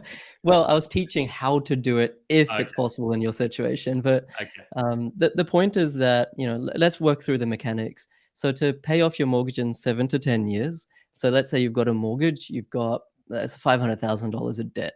All right, you want to try to pay that 500K off. To do that, what you need to find is perhaps 3 properties, maybe 4 properties that will double in value in that 7 to 10-year period, by which you can, in that time frame or after that time frame, sell them and then use that cash, that profit, you could say, after tax, to pay off your principal place of residence. Like the theory, like what I've just said, it probably entices people and be like, yeah, I can do that. Like that's entirely possible. And probably a lot of listeners have Think of the actually done tax it. you're going to pay though, PK. What about the tax? Like how much capital gains? Like how much are you just throwing down the? Oh, not throwing. Well, that's the thing. Like there's a few things that make it hard and make this kind of sentence a little bit clickbaity, and I'm guilty of it as well. The first thing is exactly what you've said, that you'll be paying capital gains tax. Of course, you get the 50% discount, and it depends which structure and etc. that you buy in. But yeah, it's not quite as simple as that. You're paying tax when you sell the property. The other thing is that, Joe, you asked Jeff this exact question: which hurts your borrowing capacity more, PPOR or an investment property? You've already got a PPOR debt in this example. You've already got non-deductible bad debt. So your ability, and I'm just talking for the average person, I'm not talking about the person who makes like 300K a year. The average person who makes like under 100K a year, maybe household income 150, like they've got $500,000 of bad debt on their PPR. They can't even borrow enough to get those 3 to 4 investment properties by which they will double in 7 to 10 years time. They'll sell a couple to pay the 500K PPR debt off. Like the borrowing capacity is what limits this strategy. But on a piece of paper, it's very simple, right? By 1, 2, 3, 4.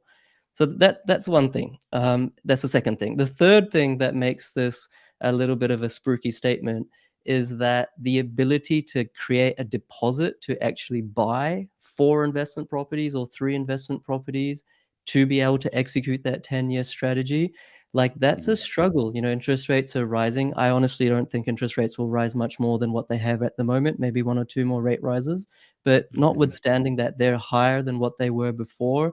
And so how are people going to not only pay principal and interest, or even interest only on their PPOR, simultaneously have these 4 investment properties, that are, yes, you can buy neutrally geared properties, but you need 20% deposit for that in this day and age. How are people going to come up with, let's say $60,000, $70,000 deposit every single time in the next 1 or 2 years? Because remember that the strategy is based on holding the properties for them to double in 7 to 10 years. That means you need to buy them ASAP. Like you can't spread the acquisition over 5 or 7 years. You need to buy them like in the first year, the second year, for them to be able to double in 7 to 10 years. So, like you're talking 60, 70,000 times 4, for a deposit, like that $160,000, $200,000 deposit. Like if you had that, then you just use that to pay half your principal place debt off anyway.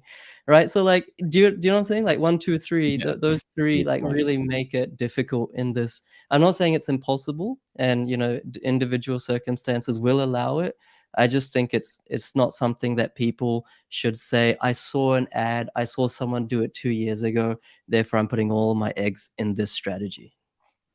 Yeah. And I think to be able to do it, you really have to be running an active strategy. There's no passivity in being able to do this. You need to be running, if you want to make it do it via property, you need to be doing subdivisions, renovations, developments, doing active stuff that is growing value and then selling and then refinancing to be able to then move your money and pay down. Like there's no easy win for this game, unfortunately.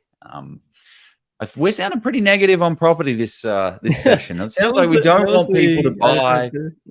Well, I mean, if we're gonna put a title that says why you shouldn't buy real estate right now, you probably should actually talk a little bit about not buying property right now. Yeah. What about you, Jeff? Have you got any points negative, on like this that one? was the intention of the session, right? To like talk about the negatives. Why not to buy I was property? actually skeptical we could pull it off. I thought we'd actually kind of just end up saying, no, you can easily pay it off in 17 years, mate. Just buy a lot of property, like easy days. It's gonna. My thoughts on this are, you definitely have to look under the hood and sort of look at the assumptions that.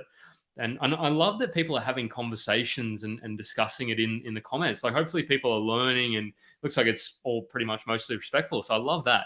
But paying it off, I suppose it's aspirational. So there is and this is why it can be so effective, because in my mind I'm like, yeah, I can be part of that exclusive club that helps me. So I'm like, everyone loves a goal and gamification. So it's then when you see that, just understanding, well, mapping it out and modeling it for yourself and what it would take you specifically, rather than just believing the glossy sales pitch, whoever it comes from. Yeah, I love it. Do not believe the bull crap. If it sounds too good to be true, it probably is. That's my new quote of this week. We have one last statement.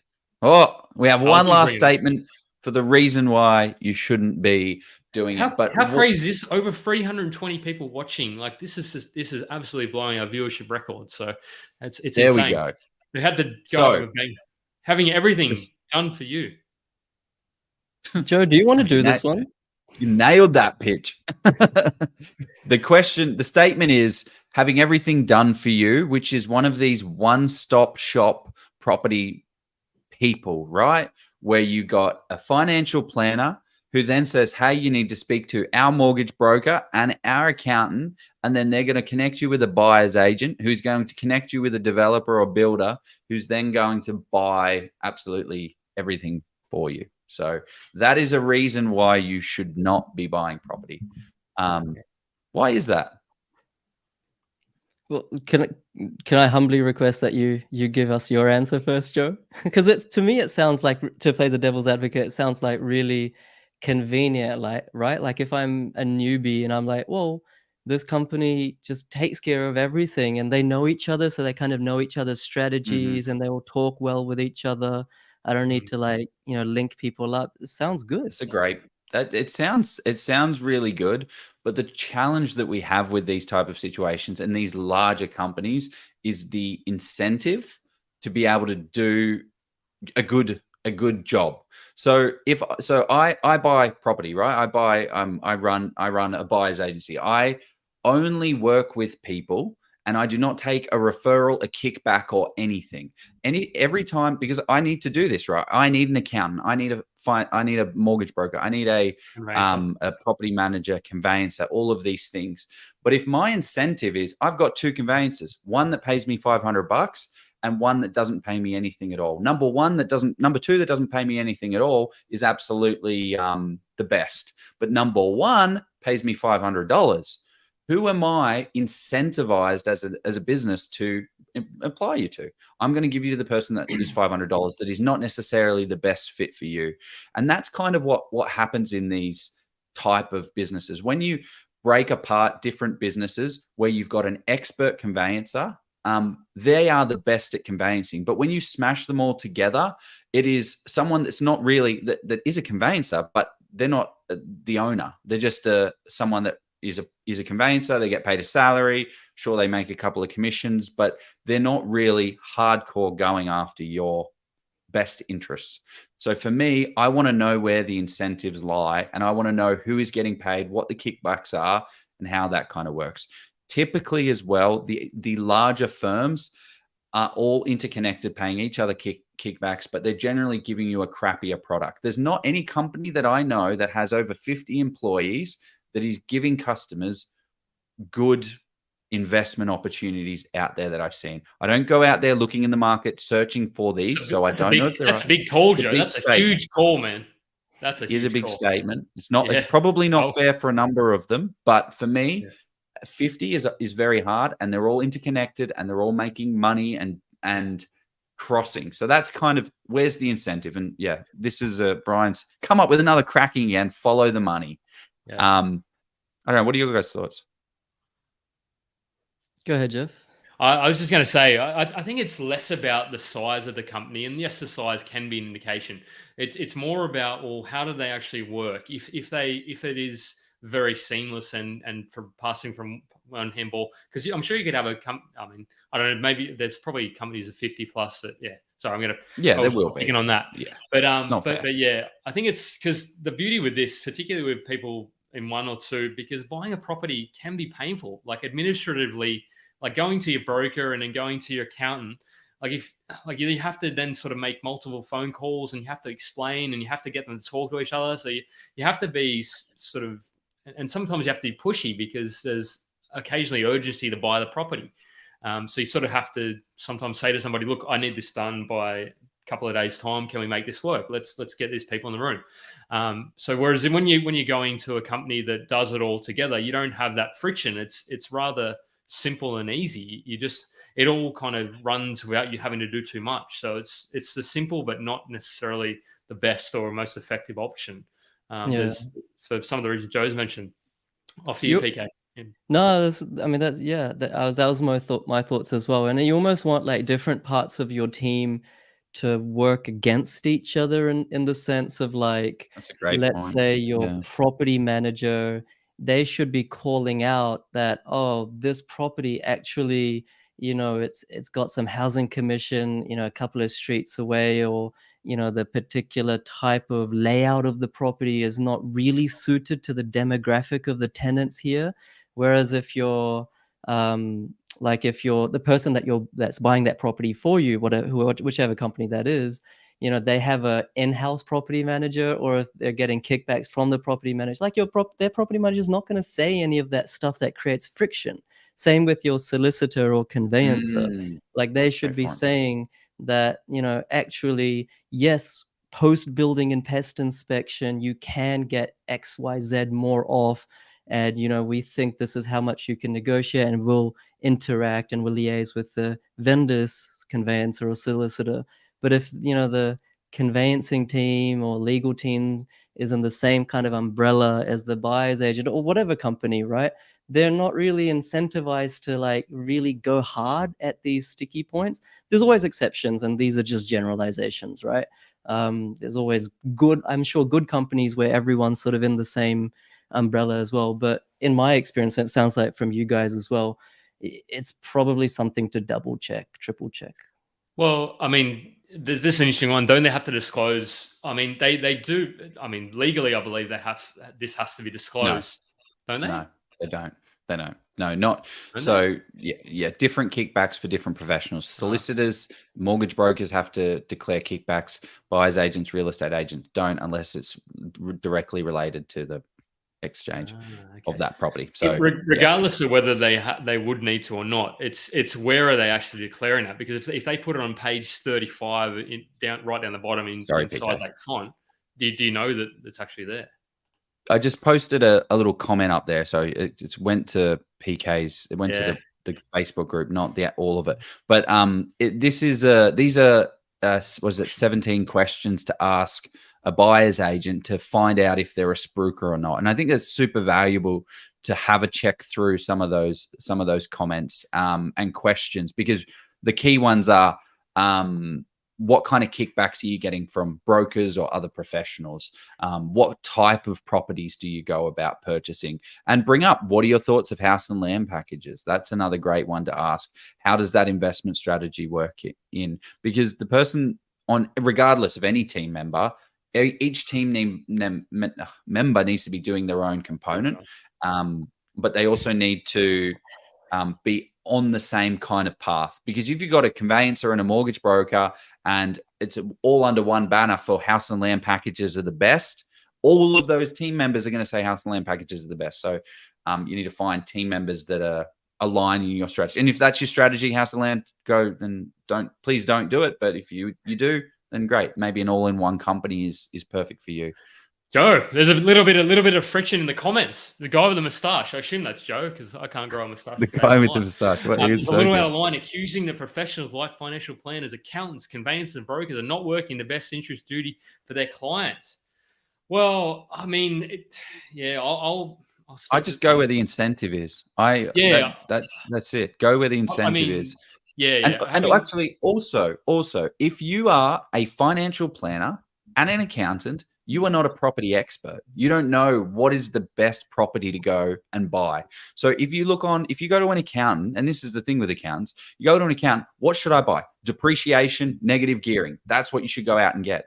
Is that the best investment strategy for you? No, you need to speak to a property strategist that's thinking about property, not just tax and depreciation. So, to speak to some of this, I mean, there's best interest, which is they reformed this in 2013, the future of FOFA, future of financial advice. So I think it was 2013. But post FOFA, there needed to be a higher standard. Financial planners were held to a higher thing. But what Joe's hit on there, and it can come across like that from Joe. I think it shows that you're passionate about it. And I wanted to bring this up. I didn't want to just sort of play all the softball questions, but I think the acting in the best interest versus actually what is the best they're probably two slightly different things. You can provide based on your knowledge and expertise what the best based on your sort of wheelhouse. That may not necessarily be the best based on because they might have the experience. So you can not fall a cropper of the legislation, but then is that going to give the optimum outcome for the customer? And to Joe's point earlier, like they may not be doing it like maliciously. It might just be that they're so big, like they have to get through 10 clients a week or 50 clients a month or whatever, and they're just like they don't have time. So they're just like they do the bare minimum just to get the deal done. And that's just because they're just an employee. They're just doing their job. They don't really care, right?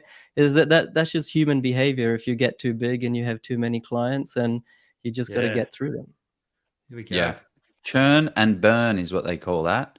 Hope you didn't mind me doing that to you, Joe. I sort of because no.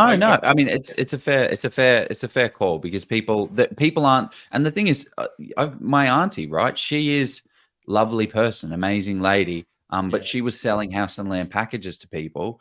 And I was like, that's amazing. You're helping these first home buyers. So there is a market for it. I have a friend, he bought in that kind of Schofield area you're talking about, PK. He loves it. The best thing ever. And it's even grown in value for him. And so she sold to people and it's amazing. So that's great. But for an investment perspective, no, it's not great. This is a fairly good question as well. Tell me about your property portfolio and your results.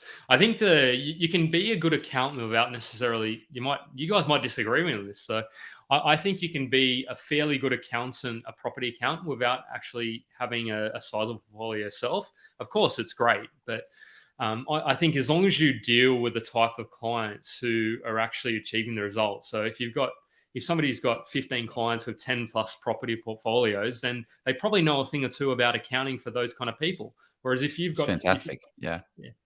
But yeah, it's a good one. Yeah, totally. Yeah. Okay. Well, we just achieved 7 reasons why you should not be buying property. Number 1 is house and land packages. Retiring in 10 years, you should always buy property. Rent vesting, pay your mortgage off in 7 years, and having everything done all for you in one space. Did you say rent vesting? You do rent vesting? Yeah. Should have just bought them up. So this has been an absolutely amazing episode. It's really highlighted some of the reasons why. Actually, someone wrote this pretty well just up here. I think it was Brian again. It's why it's crucial to get as much education as possible, because you need to understand the nuance in property, because if you don't understand it, don't get it, it doesn't, it's not going to help you. Yeah. So And I let's would go to just some add of to the that as questions. well. Oh, sorry. Sorry to interrupt you, Go Joe. for it. I was just going to say, like, to add to that, get as much education as possible from a variety of sources, because otherwise you might Mhm. be really Mm. entrenched in one person's line of thought and be like, I know so much, but it's actually completely wrong, and they've just been like, mugging you the whole time to continue that metaphor. Very Do good you guys point. agree on that? I mean, There's a that fantastic could cause book. overwhelm, but do you agree with that? What about There's a mugging? Yeah, it's a fantastic book that's been written out there by one of these kind of spruiker big companies. And I love the book, but then you fall into their funnel and all of a sudden you've got a terrible platform here. But they tell you all these amazing investment strategies. It gets you set up and going. So yeah, absolutely. It's only until you start reading all the other books and other resources where you can start to create your own theory. And I'm not, like what you're saying, PK, is don't listen to PK. Don't listen to me. Don't listen to Jeff. Form your own opinions around what is valuable. Maybe you turn out to be house and land packages the best thing for you. The king of Awesome. house and land pack, or queen. This is an interesting one that we were just kind of talking about. I think the answer is no, but is that true, PK? You don't need a license to that, do you? I don't know what a property Well, strategist it's is. like somebody who prepares, like, I don't know, I don't want to, like a company who has a big podcast. They have a property strategy kind of thing. And they, I don't think you need to be, because it's probably because it's not regulated, right?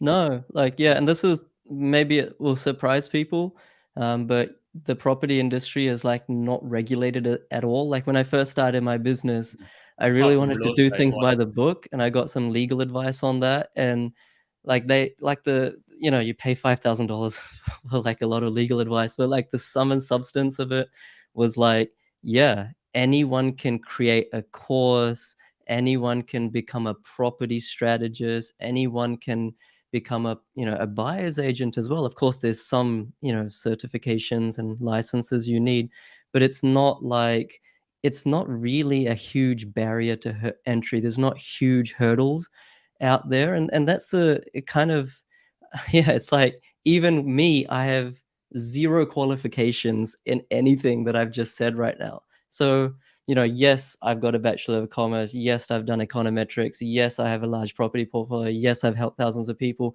But there is no qualification that I can do to become qualified. It just doesn't exist. If there was one, I'd do it, right? And like a lot of people would do it, but there just isn't one. There is that industry. They're trying to create one, that QPIA one. But I mean, I'm not going to say that's good or bad. I just think they're trying to put something out there, but maybe somebody else might be comfortable saying it's good or bad. I like this. I love that he puts Melbourne in it as well. He's like, PK picking on Melbourne. I'm going to have to stick up for Melbourne. Good location, good price, good yield, good emergency fund. Is it much more complicated than that, PK? There's probably a whole bunch of data. Good location, Melbourne. Oh yeah, just go for it. Good. The yields in Melbourne are a little bit better than Sydney on aggregate, but they're the second worst. No. So I think what he's saying is that, like, that's all you really need in property. Like, beyond, of course, there's data points, but I think sometimes it can be a bit overcomplicated. So he's not asking if Melbourne is good for that, but yeah, he's saying good location, good price, good yield, good emergency fund. Yeah, there's got to be a little bit more to it than that, but if you get a good location, yeah, absolutely. And a good price. That's what we're all trying to do. We're trying to find a good location at the best price. That is it. Well, there's been a number of fantastic comments that have been thrown throughout this. Let's jump into some of those. And if anyone does have any questions for PK or Joe or Jeff, throw those at us now, and we'll get to as many as we can over the next couple of minutes. Can we? This is, I mean, some of this might your IP, so maybe give us one or two, or how many ever you feel comfortable with. So the question is, what all paid and unpaid sources of data you rely on, PK? Any websites which you may show us? Thanks, guys. Sure. I mean, one really good one is the ABS website, and the ABS website has a lot of garbage from a location selection perspective on it. But there's some really cool things. Like, one data point that I look at, my clients look at as well, is the trajectory of incomes, not the absolute level of incomes, but how they're tracking versus the city or state average. And so if you can see how your suburb is performing over the course of multiple years, of course, ABS is long-term data, then you can ascertain whether that area is gentrifying or not, whether I don't know, Kias are turning into Audis turning into whatever the next thing up is. That's a good long-term data point. That doesn't mean that your area is going to go up in the next year, but that's a good one data point in formulating an opinion on whether in the long term that area is gentrifying or not. That's completely free. Everyone always asks, what is the best data that you can get to make a cohesive judgment call and where to buy? In my experience, I'll tell you honestly, the best data is not CoreLogic subscriptions, but the CoreLogic underlying data dumps. You can get I think it's a 15K package that gives you a time series. I think it's 10 or 15 years of time series on lots of data points like stock on market, inventory levels, days on market, etc., etc.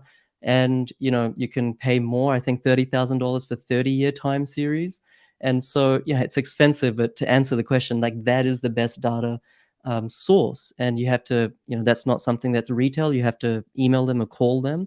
But if you can get your hands on that, and for those of you who are like a little bit, I don't know, data savvy, know how to cleanse a CSV file, etc., you can cleanse that, create a pivot table or a power pivot, and like that is literally more powerful than anything out there.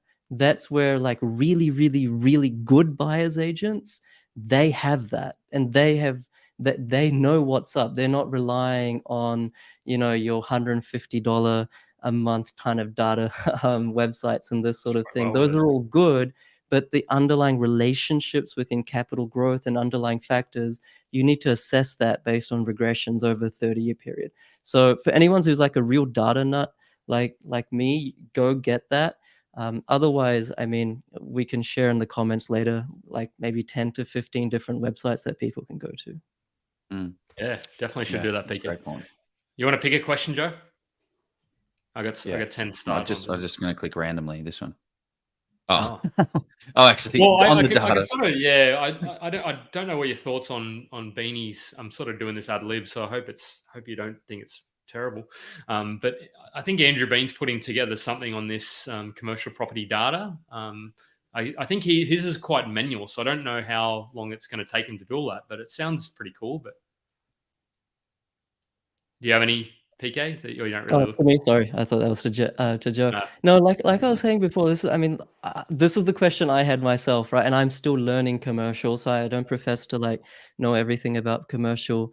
But I've been trying to get my hands on like a decent set of data whereby I can take my opinion out and just see, how has industrial versus retail versus office and different cities, states, submarkets performed with different employment, unemployment trends, different interest rate, cash rate trends over time. I haven't been able to find that data. So like, honestly, I don't have a good answer. I think Andrew Bean has done a great job. I haven't been able to use his to actually make cohesive decisions in commercial myself, but it's still better than probably most other things that's out there.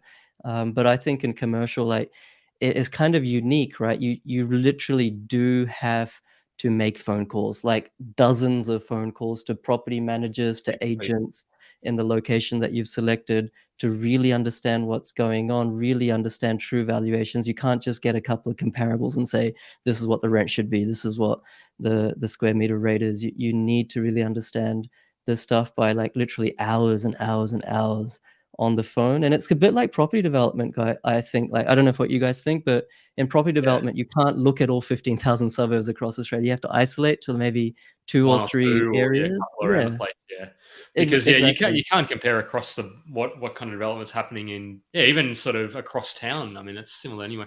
Thanks for answering that question, Brian from Stuart, about property strategists and if they're worth a couple of grand. Maybe not. Let's see. YouTube user has said, is a bad property in a good suburb better than a good property in a bad suburb? That's an Oh, interesting. that's a great question. It's like a kind of back to forth. Like, what do you, PK? You want to answer this first, or you want to go last on this one? Oh, I'll go last. Joe or Jeff, either of you could go ahead. I love this one. A bad property in a good suburb is by far the better way to go. Definitely go that route. Do not get a good property in a terrible location, because location does 80% of the heavy lifting. Go to a location. Like, if you can get a terrible, like, if all you can afford is the worst property on the best street, then go for that. If you can afford like a slightly better one, I would say probably go the slightly better one. But it really depends on how active you want to be. If this place is falling down and you need to spend $100,000 on a renovation, maybe skip it. But if you can spend $20,000, and then that's going to grow the value by $60,000, you're putting in $1 and you're getting back $3. So it's totally worthwhile. But if you buy in a bad suburb, you're going to be in a world of hurt. So for me, it's a no-brainer. Do buy the worst property on the best street rather than the best property on the worst street. I think before we throw across to PK, I'll echo largely your thoughts. So originally, I was like, like what happens if it really comes down to your budget as well, because if you're looking at a bad property in a good suburb, if the good suburb is Mossman, for example, a bad property there is still going to cost you, like, let's just say maybe it's a unit. You're still spending 800,000 or 900,000, maybe a bit more for a unit.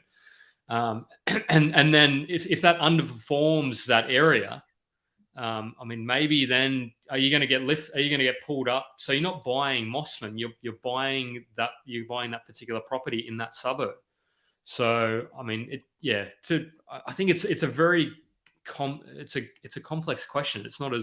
It's a very good one, and it's an important one as well. So I think buying a slightly below average in a good suburb is better, but buying a bad or the worst is maybe a little too simple. Thoughts, PK? Yeah, no, I have the same. It's like Adelaide has boomed. People who may not be educated or just started to think about property, they're like, "Oh, Adelaide, like, that's the place to buy." And then they're like, "Oh, damn, I can't find anything under 400." And then like, "Hang on, like, Chose the mayor of Elizabeth, Adelaide. like Elizabeth, I can still find." They're like, "Oh, cool, capital city under 400, Elizabeth." But it's like maybe famous last words, but there are more premium, nicer areas in a place like Mount Gambier, although that's regional, that I would put my money under 400 as opposed to Elizabeth. So it just comes down to like exactly what you guys said. Fantastic. Yeah. Let's see. We got interesting. This is like this one. Yeah, I really like this question, and obviously it's directed at you, PK, but we can all go around it. I bought a property 6 months ago. Price is still the same since. I have a weird feeling it may have 50K less now. Should I sell it, or when should I sell it?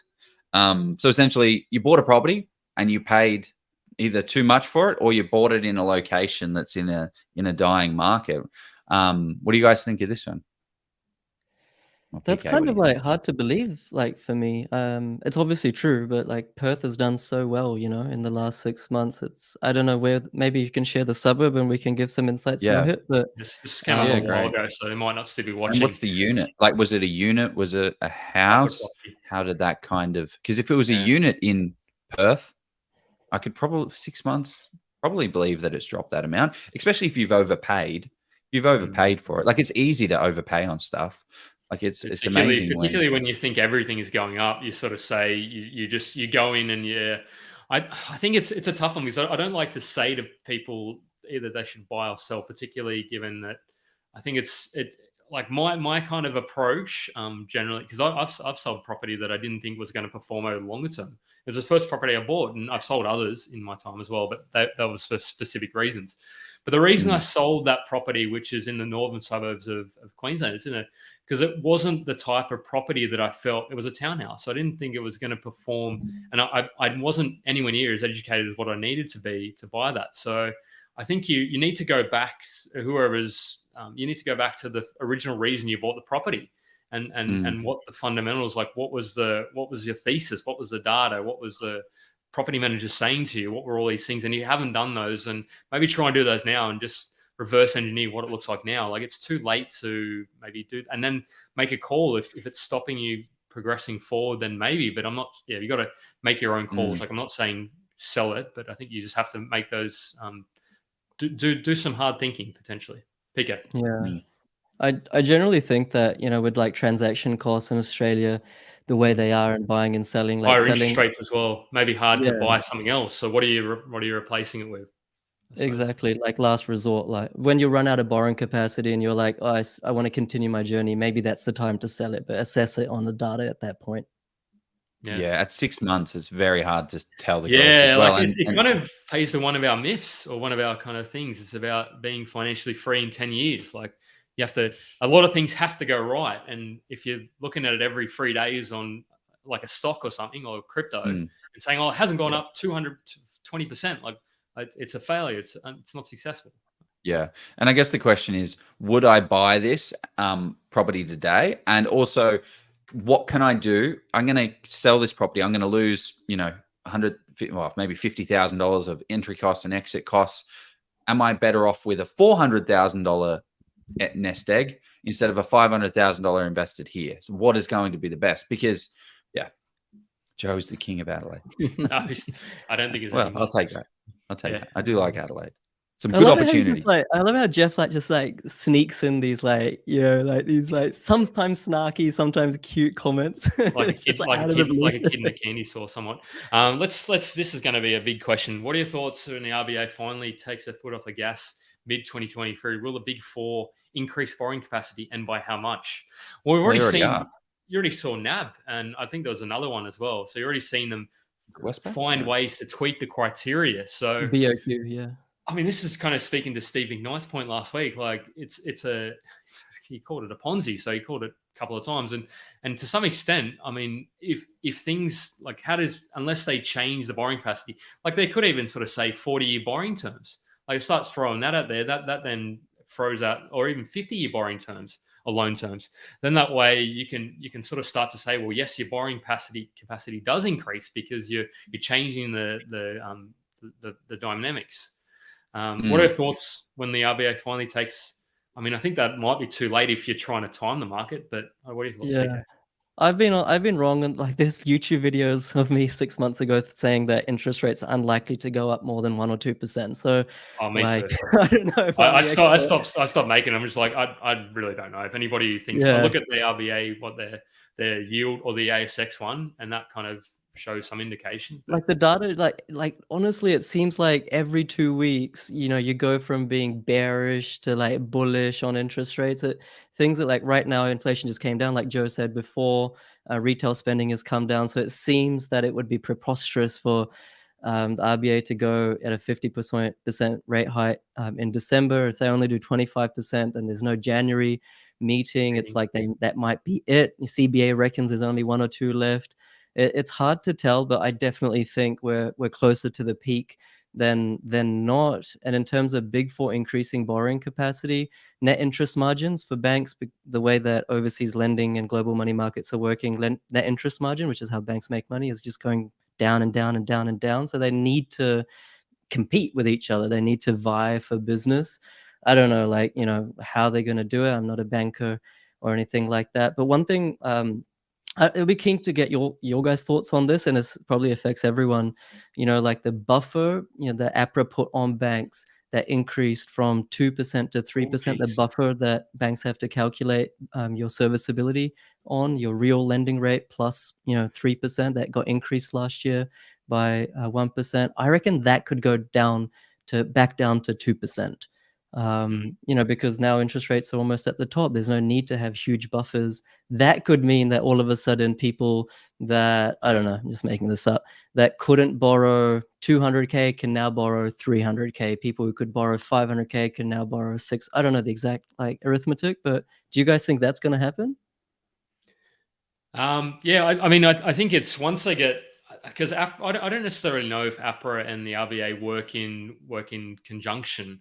I think maybe they do. They probably do talk to each other. They probably have coffees together at the So, but I don't know if there's any official collaboration between those two organizations. But they sort of have two slightly different mandates. Like APRA is just to make sure there's stability in the banking kind of system. So I think once APRA, which is Australian Prudential Regulatory Authority, is confident that they're getting closer to the end, because the last thing they'd want to do is sort of act too preemptively, Because imagine if they did that when the cash rate was 2%, and next minute now the cash rate's sort of close, almost free, and now people who have borrowed at 2% RBA cash rate, they now only got a buffer of 1% on top of whatever they borrowed. So I think eventually there'll be scope for that, but who knows when and by how much? Yeah. I don't. And also the RBA, they're all just going to rely on what the RBA has to say. And the RBA's data is very far behind. So we're only probably in just June, July numbers that all of the data that the RBA has to make all of their decisions. So we're going to have to wait until January, February time to when we start to catch up to kind of where kind of makes sense. So no one's going to pull any crazy triggers right now, except for the RBA. Once they do whatever they're going to do, once they see inflation is starting to push back down, then they loosen up and things will start to shift. But I don't see anything too crazy. Nothing crazy is going to happen anytime soon. I'm picking on a lot of the macro sort of questions because people are asking talk about the Canberra market. There was something about talking about Toowoomba. Like, I'd love to sort of we'd be literally here for 5 hours, and you're an hour behind in Queensland, I believe. PK? Yeah, I'm still relatively early, 8:30. Yeah, but still I've awake. got. Let's kind of. This is an interesting one here. What's up with a negative gearing thingy being removed? They say it will help prices come down. How does that work? So the way I like to think about it is the property market is just like any market. Why did property prices go up? Because in COVID was businesses shutting down, everything was shutting down, all the money is going, everything is going to go down. Everyone was saying properties are going to crash. But then the government printed billions of dollars and tipped that money into people, and those people then put that money into assets like crypto, shares, property, and all of those assets rose. And this is the exact same thing here with negative gearing. A lot of people utilize negative gearing to lower their tax threshold. So for me, if it's removed, it's going to remove a lot of value from the market. So if the government does remove it from people, that is going to push prices down. That's how I see the world. Because assuming demand will probably go down because money. investors will probably pull out. Well, investors will, because if you have the benefit of negatively gearing is a tax write-off and getting money back from the government. And if that doesn't exist, you're just losing money for the sake of losing money. It's very much offset by a tax write-off. And all of the people that are negatively gearing are just going to say, hell no, I'm not doing this anymore. I'm going to pull all my money out and put it into a different asset class. So if that happens, I think buy some Australian shares. That's a good point, right? Like, negative gearing isn't specific to property. It's a tax philosophy across all asset classes. So like, it's very politically easy to say, remove negative gearing on property, but then remove it on stocks as well, right? Do it on everything, like even playing field. I'll probably get some haters after that, but there should be some I imagine I'm sure they would, actually, surely. Then there would be a flight of liquidity of funds from Australia back to their origins, Hong Kong, the US, London, and that would destroy the ability of Australian companies to raise capital, to issue more debt. That would contract the Australian economy. Like, it's political suicide. Yeah, this is you could just do a whole session on this question, and I think they've tried to do it. Well, they did do it in, I think it was the late 80s or early 80s. Was it the Hawke government? I wasn't born then, so sorry for that. Long. Yeah, it lasted about probably 6 or 12 months roughly, and they said, "Oh, look, we're really disincentivizing investors here. We probably need to, we need people to buy houses and sort of provide accommodation because we're not doing it ourselves." So, and then providing accommodation and stamp duty, massive. Like, the government gets a boatload of money. Well, that's a state government, so negative gearing is a federal. So it's kind of But they'll probably have a crack at it again, maybe, I don't know, in a couple of elections from now. If waiting for Liberal to go with that kind of policy, that would be just throw the real cat amongst the pigeons, like Liberal to go with a non-Liberal policy. Not that I'm trying to be as apolitical as possible.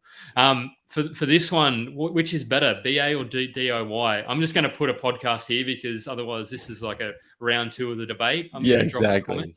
Drop a comment in here. Which is better? Okay, PK, you go why going for a buyer's agent is better, and I'll go with why education Do you really is want to better. do this, Joe? Do you really No, want to do I this? don't want to because No, it's in reverse. We're doing reverse. You're saying Nah, why buyer's agents are better. it's not a all 5-minute all I'll conversation. say on this, because it's like I'm kind of sick of talking about it, to be honest. But I know, Joe, you are. All I'll say is go check out that video and try to find someone like Joe if you are considering a buyer's agent. Because my honest opinion, I know everyone thinks I hate buyer's agent. My honest opinion is that the majority, i.e., more than 50% of buyer's agents, aren't worth it. But try to find someone like Joe if it's not Joe Have you got himself. data for If you that? are. Sorry, just I wondering. have no data on it. I just have like Yeah. more than 1,000 clients' portfolios to look at. Yeah. The biggest thing that I think for me is education is a stepping point into a buyer's agent. My first purchase was through a buyer's agent that we were talking about. One-stop shop, awesome guy. He wore a suit. He was on all the podcasts. He was the coolest thing since sliced bread. He bought me a terrible asset, but it was because I didn't have the education behind me to ask the questions that I needed to ask to understand if he was a good buyer's agent or not. So fundamentally, it all starts with education. And you need that first, and then go start to build your team of professionals out from there. So PK, you do education. How can people learn more about if people have loved this session so far, how can people learn more about you? Because Can I this has ask been one more question, Joe, before we No. wrap into? Okay. Okay.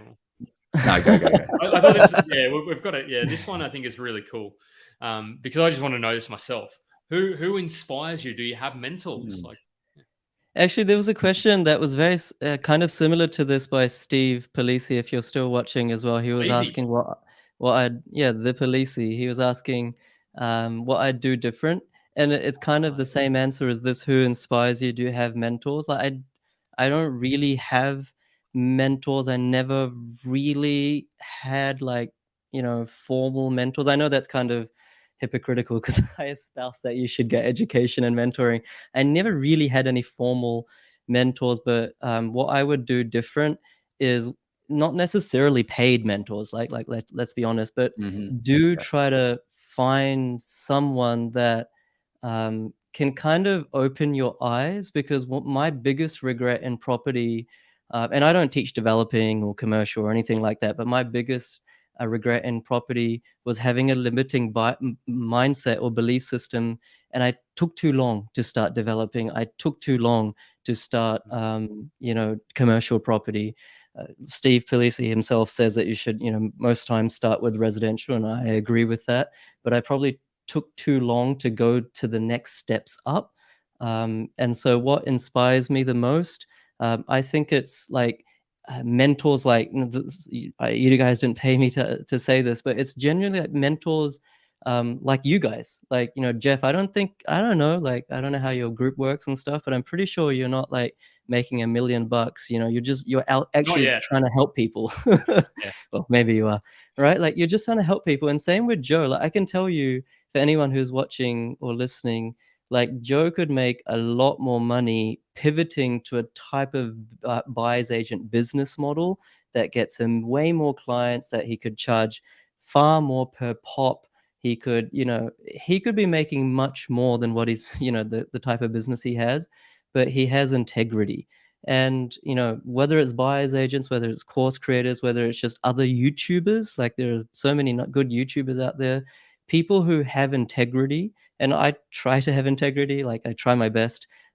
Those are the people who inspire me. Even like some of my clients, right? Like they've just got one property, but it's like they worked hard for it, like they're working a 9 to 9 job. They have 2 kids. Like it's really hard. They're making 100K household income, but they like hustle to get that property. Like that's what inspires me.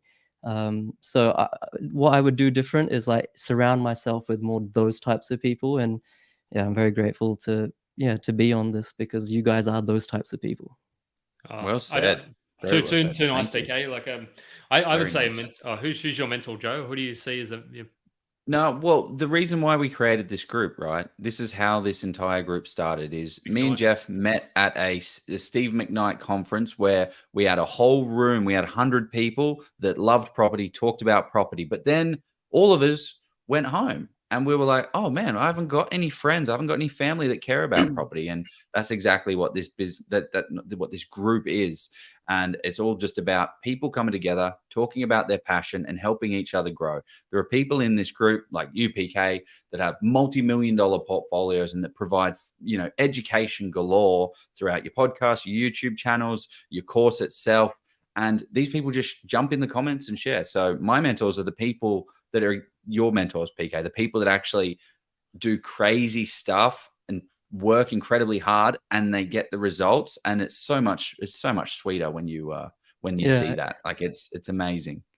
It's kind of like, it's weird because like people call me a property guru because like I just took a risk and started producing content, but there are literally like there are probably like, I don't know, like 100,000 more successful property investors than me and probably you guys in Australia, but Yeah, they just definitely, don't for produce sure. content, right? It's like those are the real inspiring people, and in these groups, like my group, your group, they are there, like they're there. So people should make the most of that. We really want to speak to some of those people, but it's just like some people just don't want to get on camera and all that sort of stuff. So I get that. But another underrated, I'm going to say a mentor of mine is Jeremy Mazzelli. Like he's underrated. Like that guy is an absolute powerhouse. Like really appreciate us. Yeah. Was it?